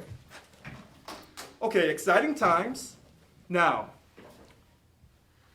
I knew tonight was a powerful night. I knew it. And people are calling in. And I'm getting texts like crazy because people are upset. I know that. I've been building all these PowerPoints up till tonight because this grievance process is what a union does. And we're going to get this done one way or another. This PowerPoint will be up by the first thing tomorrow morning. Should have been up tonight by 6. I apologize for that, but we will correct this problem. I mean that. And then once this PowerPoint goes up, I want everyone to go on this transparent website and download it. Download every PowerPoint I've put up. Because no one else is going to put up anything for you for transparency. And when I say no one else, that's exactly what I mean. All right, next caller. Our DLC 751 President Christina Evatt. Go ahead, Christina. Good evening, Mr. Brown. Couple of things. Number one, can we please say that for the last, I'm sorry, I only caught part of the last part of your presentation there, that this was under previous presidency and different, not all the same stewards, chief stewards. They do different people for the ARB panel. So going back and looking, you can see how many are the same. That was just a comment I had. Okay. What I'm asking you for is clarification on the new directions you sent out last week. You gave staff were told to start a process immediately for referrals. Okay. I received it. I believe all the DLC presidents received it the following day. Okay.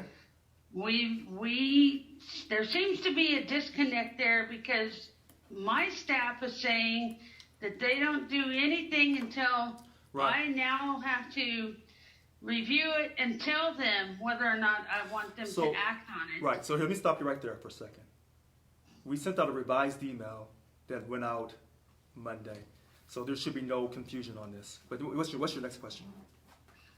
That's what I was just going to say. She said that she received another revised email on Monday, and if it came from communications, Monday was a holiday. I understand that, and they could have sent it, they could have had it, but I do not see a revised email. Okay, so hold on, President Evatt. The email that was sent to the DLC presidents came from communications. That was not sent out twice. The email that was sent to the staff is an internal email. A revised internal email was sent to the staff. And it took that part about the DLC president having to tell the staff they could take action or not. That part was taken out. Because what we were simply trying to do was improve the communication so that when the staff goes into a DLC, the DLC president knows what is going on, and then we can hopefully stop these situations where people are saying they contact the union, and then the union doesn't call back in 48 hours, or they lose track, the rep doesn't continue to communicate with the member or the represented employee. So by the staff notifying each DLC president when they go inside the union, goes inside their particular area, now the DLC president can take a more active role. That's all that's all we're trying to do. I understood the intent of it. Okay. I just think that I'm not sure if it was a miscommunication part or a misunderstanding part on the staff part. Right. Because we've had a little bit of friction. I had a family situation going on. Okay. And 1,000 emails back and forth between staff and myself. Okay. Trying to say that I'm unavailable because I have an issue and other things going on. I was answering the referrals, and then she told me that they're not reaching out or doing anything until the presidents tell them who to do it to. Again, we sent out a revised email on Monday to the staff telling them that to please contact the DLC president. But the part about the DLC president having to tell them that, they have the permission to do something, that part was taken out. It was a revised email. So that situation has been cleared up. Okay. Okay. And thank you for your call. Next caller. Thank you. You're very welcome. Next caller. Angelica Torres. Good afternoon. I think you hit it on the nail when you say we have to build a trust, because I think the lack of trust is not necessarily, the people that I would know would be the people at the union hall, right? And so you hit it at the nail that the staff needs to be more available for the members when they call, because there is a lack of trust. It has changed, I do have to tell you, after you took office. So I appreciate that. Because I am kind of ignorant, I would like to know if there's any way that you can post or provide us and people like me that like DLC 770, I don't know who that, like, who do they represent, how they get into office, who can run against them, things of that sort. Like, because, for example, if somebody's Union 11, I don't know what DLC blah, blah number means to me. And so if we can get an idea of that number belongs to what union, and maybe perhaps we can get people more involved that know who that president is and what they're lacking, and maybe find someone that will run in that place. And someone called a few months ago and asked the same question, Angelica. So that information about a DLC, who the president is and all that, it's up on our website on organizational structure. Okay. And then we also have a DLC map of the entire state. And it tells you what DLC number it is for what particular part of the state and who the DLC president and the e-board is. And so, and we did that, oh gosh, we did that in the first or the second month. When we opened up the website, we put all that information on there. And then we even defined the terms. We put up the definitions for the different terms. And you can also look at our contract, and it'll tell you in our contract in the back the different bargaining units and which job classifications fall under which bargaining units. But those are great questions.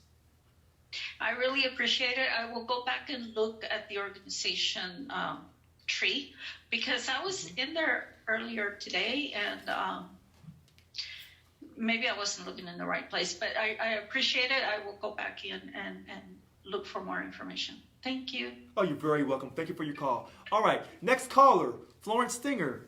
Good evening, Florence. Good evening, President Brown. How are you this evening? I'm doing a Local 1000 listens to you on February 23rd, 2022. And you do listen to us. One of the things that, as I was watching your presentation this evening, I noticed about you, and I realized it makes you really good in your job, is you're an AGPA. And an AGPA has the ability to draw the dots and connect them. And what I've noticed in your presentations that you've done, you take the figures and you create concrete evidence, and you draw the past and the current, and you show the history with statistical analysis. That is really good in showing the members what has gone on in this union in the last 10 years. We're in a time now where a lot of things are being uncovered. Anything that's been hidden is going to be revealed. And this is what we have been doing on these Zoom calls on Wednesday night, is just constantly discovering all of these things that has been holding us back, and it always evolves around our contract. So the union is only as strong as our contract is. And you're absolutely right when you said earlier, in regards to there is no union if we don't have the ability to strike. So a long time ago, somebody decided that the state was going to have the upper hand on our contract. And it's happened in almost all the articles that I've had to deal with as a steward. I can see where you might have 1 through 10, and then you get to 10, and it'll always say, Cal HR has the final say. So I thought, well, who sat around that table and decided that? But the good thing is, and I know that we've talked about this, and we've talked about the issues and the problems that are in our contract and in our union. But what I want to say tonight is more on a positive note. I just want to thank you for being our president, for being real, for being truthful, for taking the flack from people that don't have the amount of integrity that you have, that want to keep a good thing going. And the good thing is they don't want to go to work.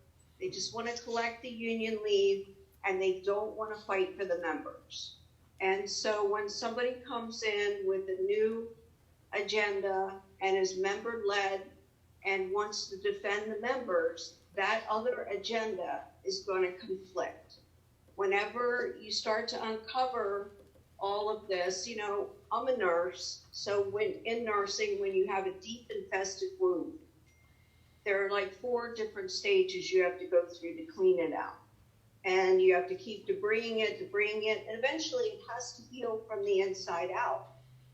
And so just bringing up the fact that we are discussing the contract, the weak parts of our contract, we're already discussing the bargaining a year before we even have to go to the table, I think is all of this is really good. It's hard to hear, and it's really difficult to hear how much our leadership in the past has let us down, but we're moving on, and we need to move on. We need to be positive. We need to be upbeat, and we need to look into the future. We know what the problems are, so now we really need to look forward and say, okay, how are we going to create a contract in the future that is really going to make us strong, that's going to be enticing to our members, and it's going to be something that members are going to want to join the union for. So I just wanted to say thank you for being our president. Thank you for addressing. There have been issues that we have addressed with our Unit 17, and you've done a phenomenal job in helping us to address those issues. And I just want to say thank you very much, President Brown. Florence Stinger, that's one of the nicest calls I've ever had. People call and say, "Hey, Richard, you know, you're doing this, you're doing that. That's a good job." But the way you articulated it,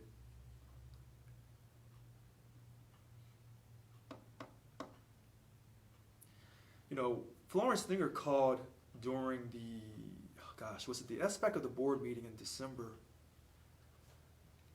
And she said so many powerful things in that, 10, 15 minutes that she was talking. And she just said some powerful things just now. If you don't know your past, then you're going to make the same mistakes in the future. And as an AGPA across the state, we have to do certain things as AGPAs. So when you see me talking tonight, you see me writing, you see me in the contract book, you see me answering people's texts. There's people around me talking to me. I have 100 million things going on. But I'm a state employee just like some of us were. Okay? And work for the state of California is not the easiest thing to do. Now, some people have easy jobs. Others, we do not. But I want to thank Florence Stinger for those amazing comments that she made. It means a lot to me because they're doing everything they can to run me out of here. And I keep saying this. You don't know what you've had until it's gone. And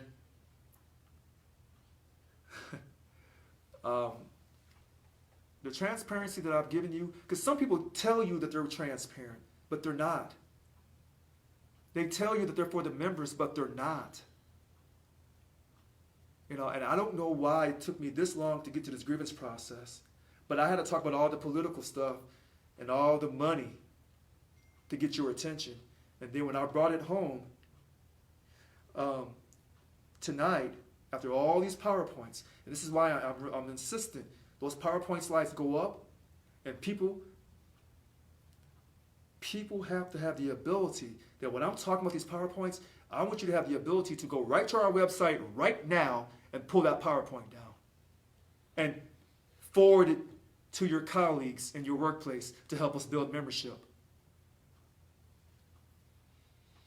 All right, so we've gone through. All right, so we'll go back to Yolanda Williams. Go ahead, Yolanda. I'm sorry. Okay, so, all right, so we'll go to, wasn't Yolanda first? Okay, forgive me. All right, so go to E.B. Lynch. We'll go to E.B. Lynch first, and then we'll go to Yolanda Williams.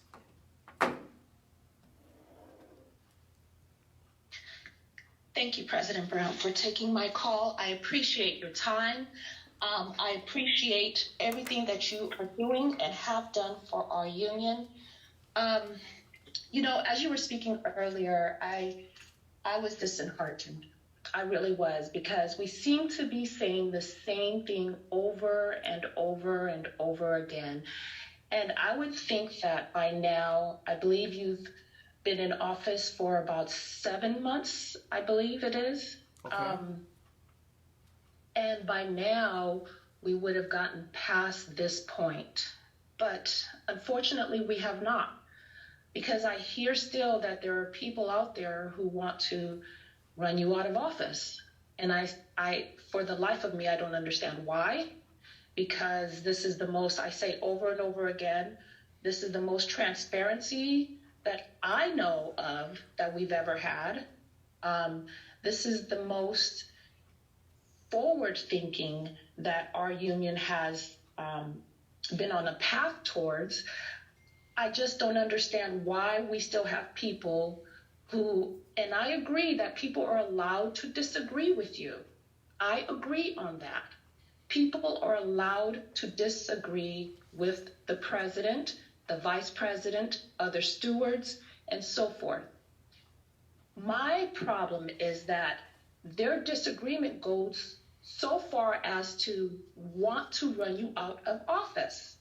And I do not understand that. So I am a Christian, and as a Christian, I do believe that you were sent by God. And I do believe that because for many years, I, myself, and others prayed to our God for someone to lead us, for some type of help within this union. I know there are multiple people that as a steward, I spoke with and continue to speak with, who said, hey, why can't we get a real leader? What is going on with our union? People who I begged not to leave the union, and they left the union because there was no leadership. And so through those many tears and prayers, we did get you. I believe that 100%. And if there are non-Christians here, God bless you. But I am speaking of my faith. And my faith in the Lord says that when I pray to him with my whole heart, he will answer. And he answered us. We asked for and we got the leader that we asked for. Does that mean that we will agree or even like what he says? Or she, whatever leader we have? No, we don't have to always agree. So at this point, I ask those people, whoever you are, whoever they are, who are still trying to remove our leader from his appointed office, to please stop. Stop. Because we asked for this leader. We need this leader. We need a leader in this time, in this age, to be able to stand up and say, no, we will not take it anymore. And just as, and I am so sorry, Mr. President, I know that you put up with a lot of, excuse me, I'm a Christian, but I do have sometimes a foul mouth. You put up with a lot of bullshit. And I am so tired of this coming your way when it doesn't need to. If you don't agree with him, then do something other than fight him. Get into these work sites and talk to people.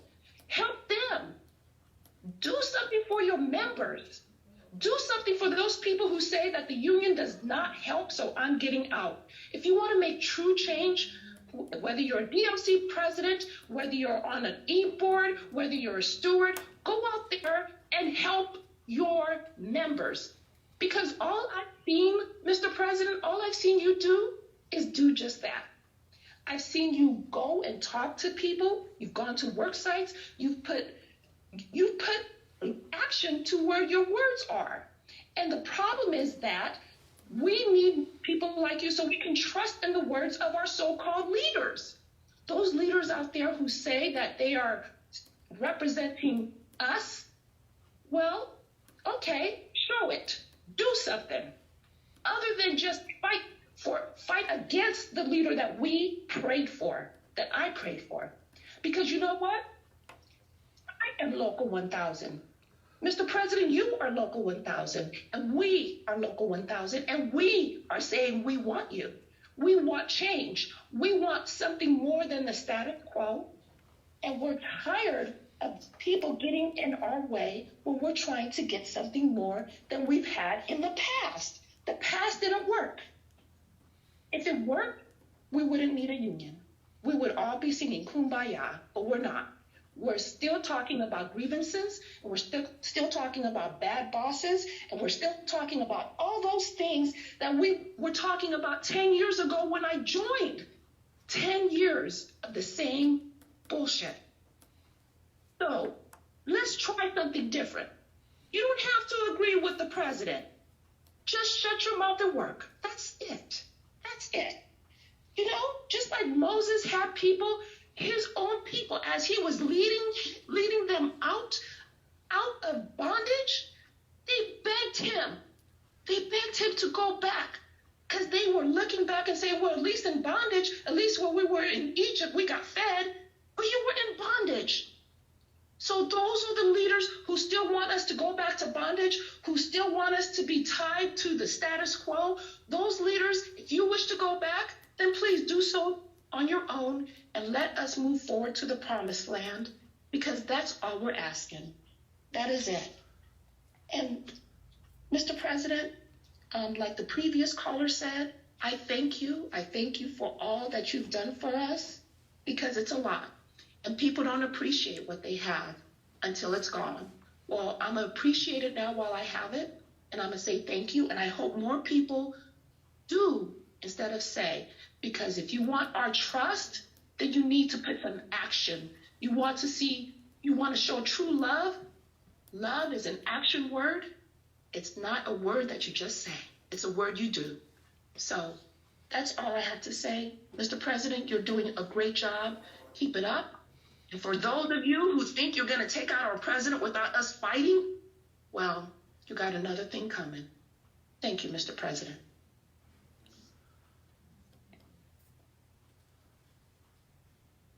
Well,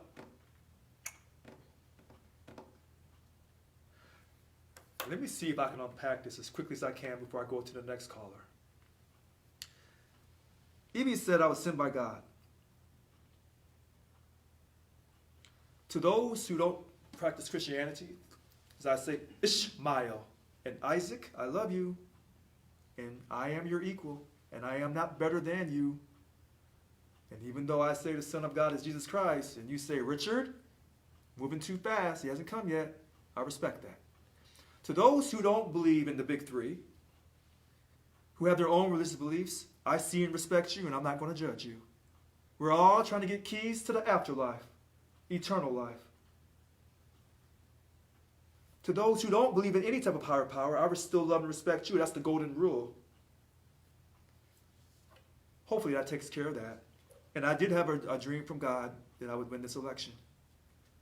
And people around me have been having dreams about my success.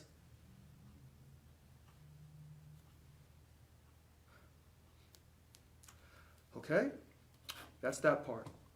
We needed a leader. I was voted in by 2,637 people. 2,637. My number is 7437. I tell you, those numbers have power. Evatt said 10 years ago, we're talking about the same problems now that was going on 10 years ago. That's called status quo. 10 years. And there's my numbers again. 3 and 7 is 10. Why are we still talking about the same problems from 10 years ago? Because they were never addressed. Because that's not how this game was set up. And I told you on September 30th, 1977, the Employer-Employee Relations Act, that thing was set up to give you the feeling that you were somebody by allowing you to become a union. But they tricked you with the exclusive representative clause so they could control you by controlling the Local 1000 president or any public sector president here in Local 1000, here in the state of California. The bondage. See, someone sent me a text, and they're not Christian. They practice Judaism. And they said, oh, she's spot on.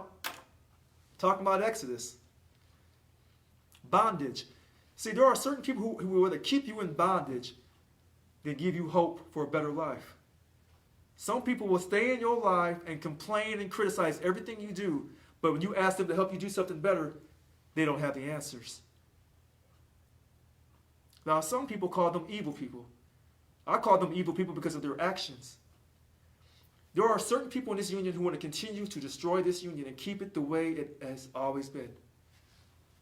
In bondage, on your knees, begging the state to help you.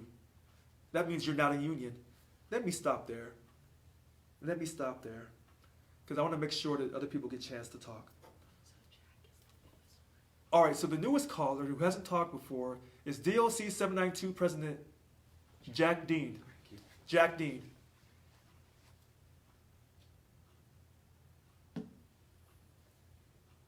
Hey, Richard, how's it going? Oh, it's an exciting night tonight. Excellent. Yeah, it is an exciting night tonight. A lot of things going on. You were talking about your 2,637 members. Remember, the rest of them out there are work in progress. You know, people have to be trained. You know, so you have to become like a horse whisperer, a dog whisperer. But just remember, in doing that, don't try and win over the haters because you're not a jackass whisperer, right? Hey, you know, I want to talk about a little bit, just touch on, because I don't think a lot of people know that there's a letter that went out this evening right before the start of your call from Bill Hall, and it was actually written by, I think it was written by Teresa Taylor and put out for Bill Hall, that claims that Annika and David have reached out to them and are joining forces with them to try and strip you of your powers. Can you talk about that a little bit? What's your stand on that one? Have you seen this? So, hold on one second here. I'm having to adjust I got an eyelash in my eye. Hold on one second here. So I had a chance to see that email, and well, here, you know what? I'm doing all this talk about transparency, do all this fancy talking. I'll just read it to you. How's that? And I'll send it to anybody who wants it. Just email me.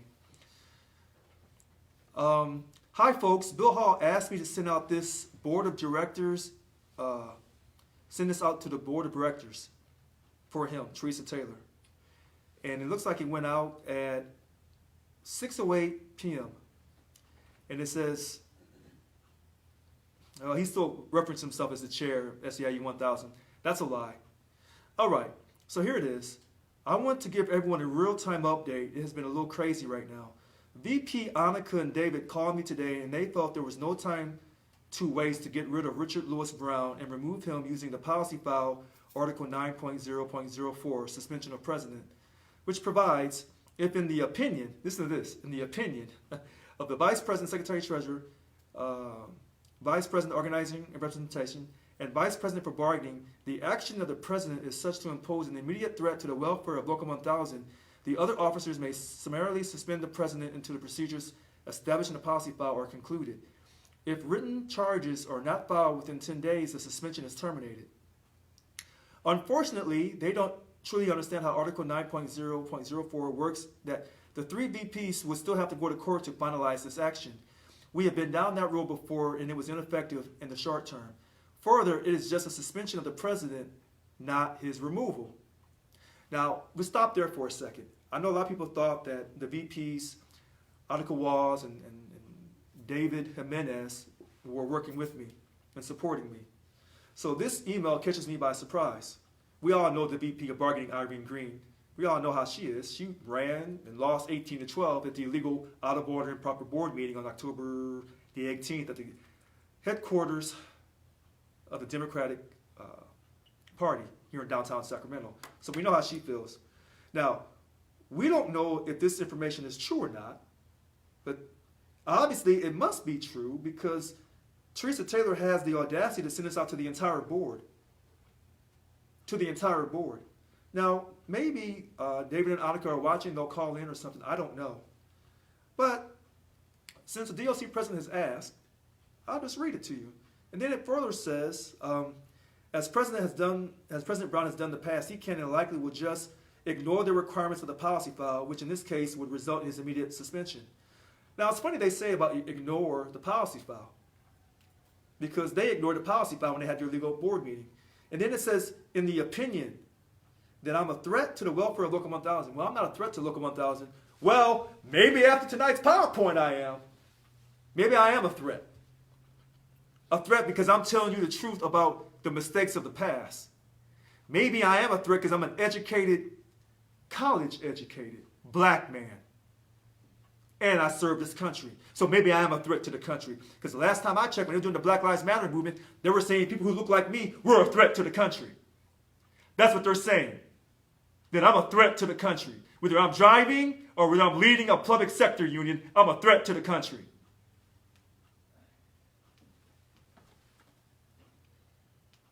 Maybe. So anyway, it continues on to say, however, there is light at the end of the tunnel. We are on track and have a plan to protect SEIU Local 1000 consistent with the decision of the majority of the board back in October 2021.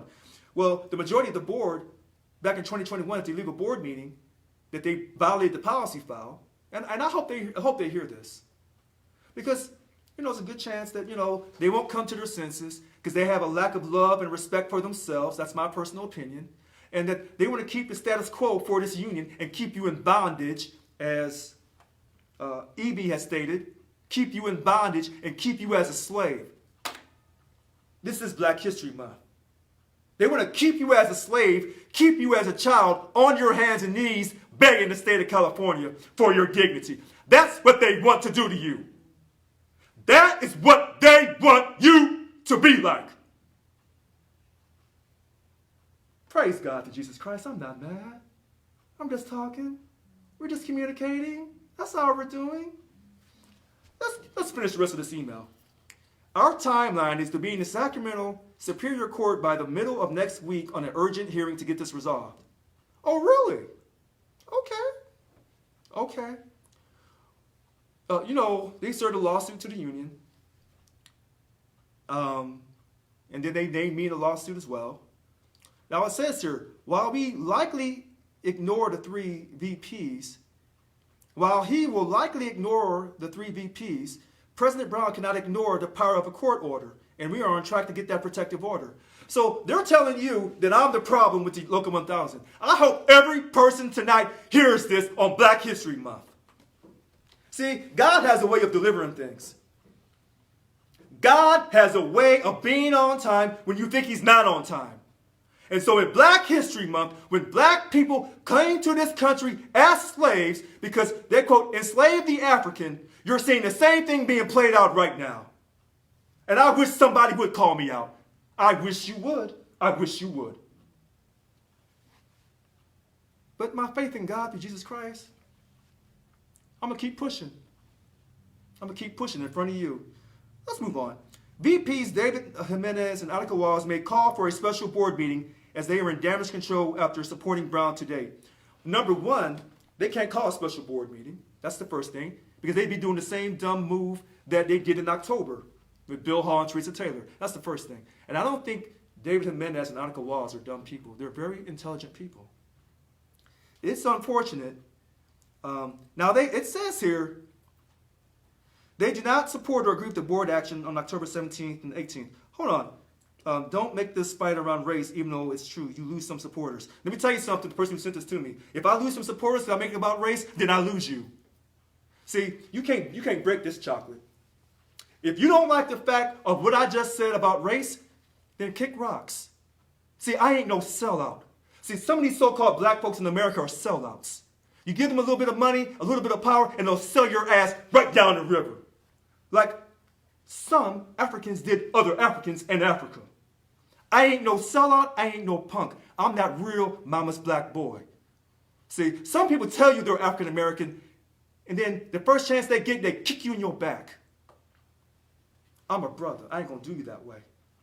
So if I lose some support, okay, I'll lose some support. But I ain't losing my blackness. I'm not losing where I came from. And I want all of you to hear this, because you'll never have a Local 1000 president, African American, talk like me ever again. Now, let's move on here. Let's move on. And like I told those good people in Lansing County, stay who you are. Don't you ever change.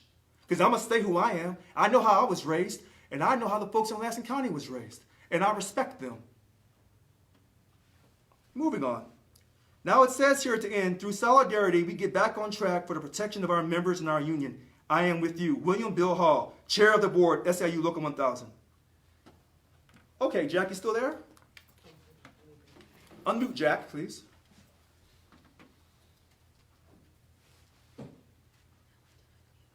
Okay, go ahead, Jack. Yeah, I'm still here. So I had to get somebody straight, but go ahead, Jack. Hey, you know, hey. I want to know if number one, if it's true, if this actually took place, or if this is just another tactic to spread lies and division in our union. Either way, whether it's a lie or not, it's created a whole nother level of division in our union. And I'm really hoping that Teresa Taylor is not telling the truth about this. Somebody's not telling the truth.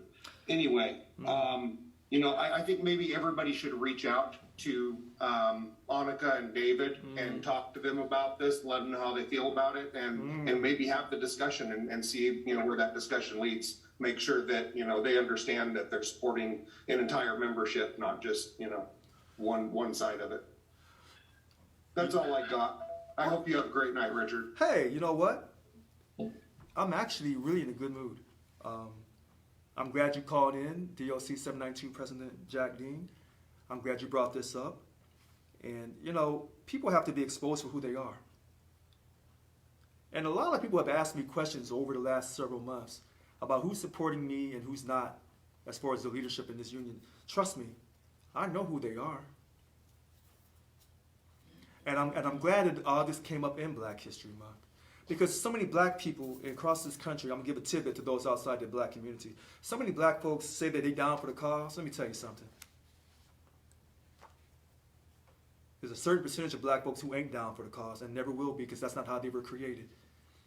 And that's no fault of their own, because we all were created for different paths in life. And that's why when you're created with a great blessing to do something that's going to inspire, that's going to inspire the impossible, inspire the incredible. That's what it means when you have a blessing from God. If you don't know, then maybe you don't, acknowledge or you don't know your blessing.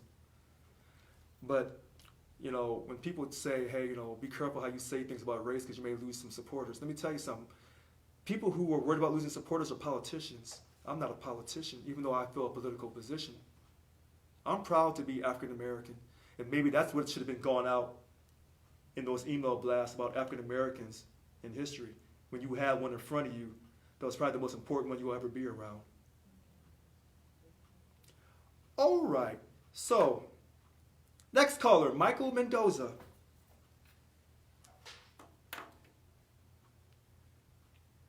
Hi, President Brown. Yes. Okay, so we're talking about arbitration. I love arbitration, but anything arbitration,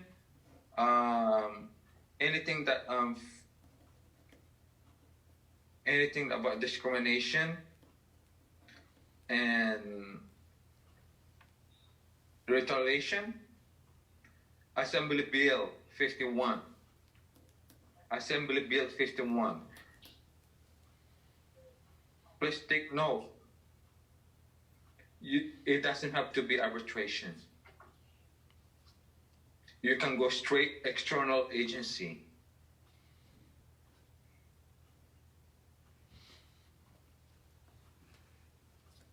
That means external agency is equal opportunity, EEOC, and Department of Justice. Anything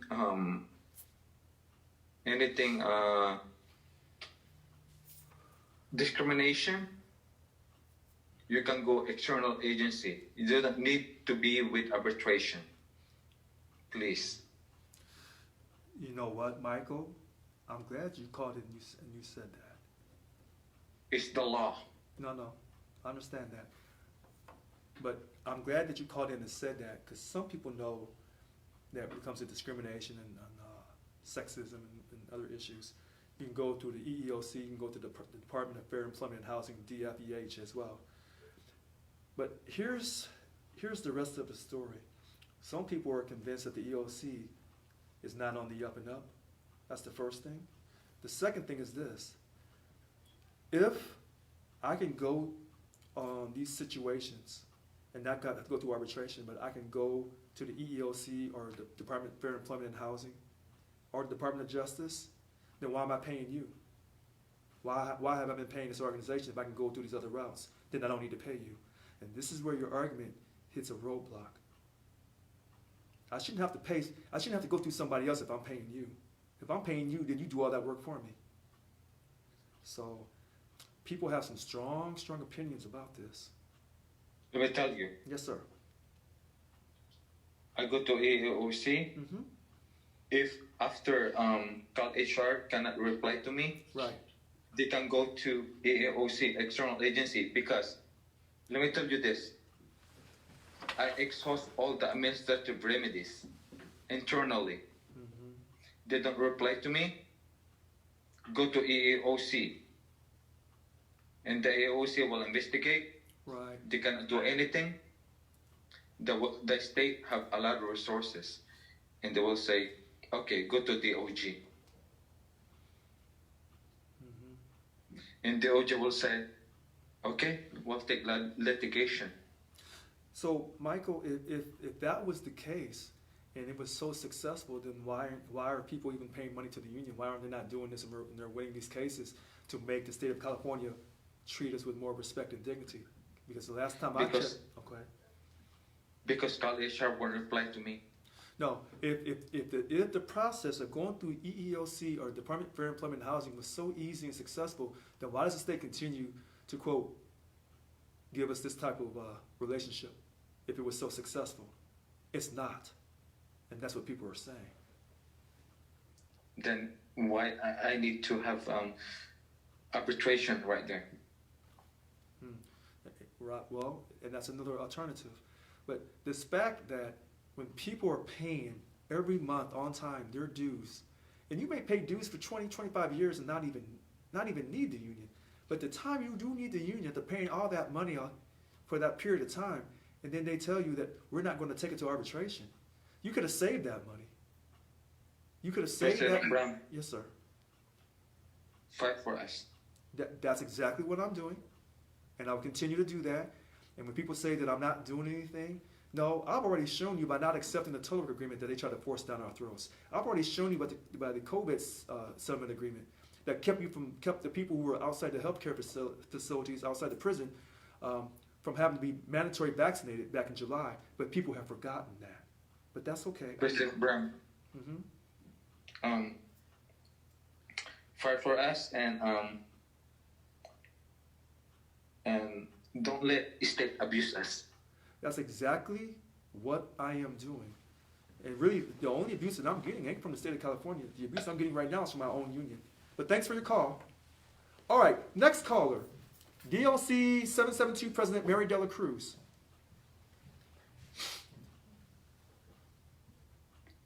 Hi. Good evening. Hi. Thanks for taking my...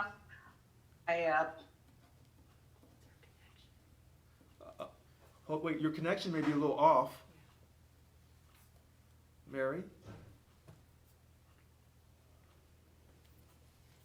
Mary, your connection is a little off. We can't hear you.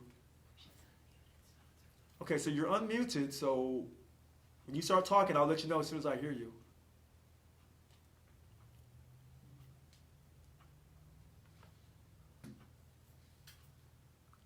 Hello, Mary? Oh, her car? Okay, so we've gone through all these calls, and I know it's getting late. I can keep going, but I don't want to keep the staff much longer. She's off. Oh, goodness. All right, so we're going to stop the calls here. It's 8:55. So tonight, fun night, interesting night. People had a lot to say about the grievance process.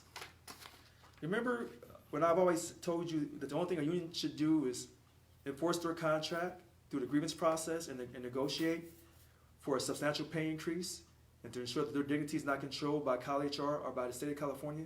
Those are the only two things. Everything else means nothing.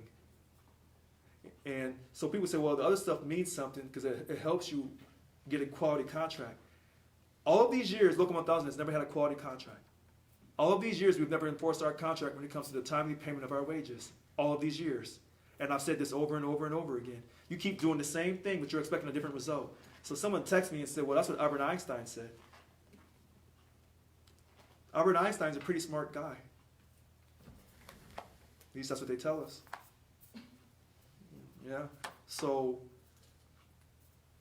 in order to create a new culture for Local 1000, things will be done differently. And this is why I was elected. And this is why they're doing everything they can to run me out of here. Let me tell you something, everyone. You got a fighter on your hands. Listen to this. I have to fight my own union to get respect. Not the state of California. They already respect me. They just don't tell you. They already respect me because they know that I'm not stupid and they can't buy me off and I'm not gullible and I can't be misled and bamboozled and led astray and deceived and hoodwinked and manipulated and conned.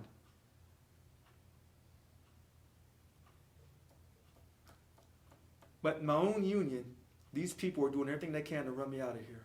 And that, you know what? That's the way of the world. I still put my faith in God through Jesus Christ. I am not a holy roller. I like to have fun. I like to have a good time. But God put me here for a reason. And when God says my time is up, that's when my time is up. But my time is not up. He hasn't informed me of that yet.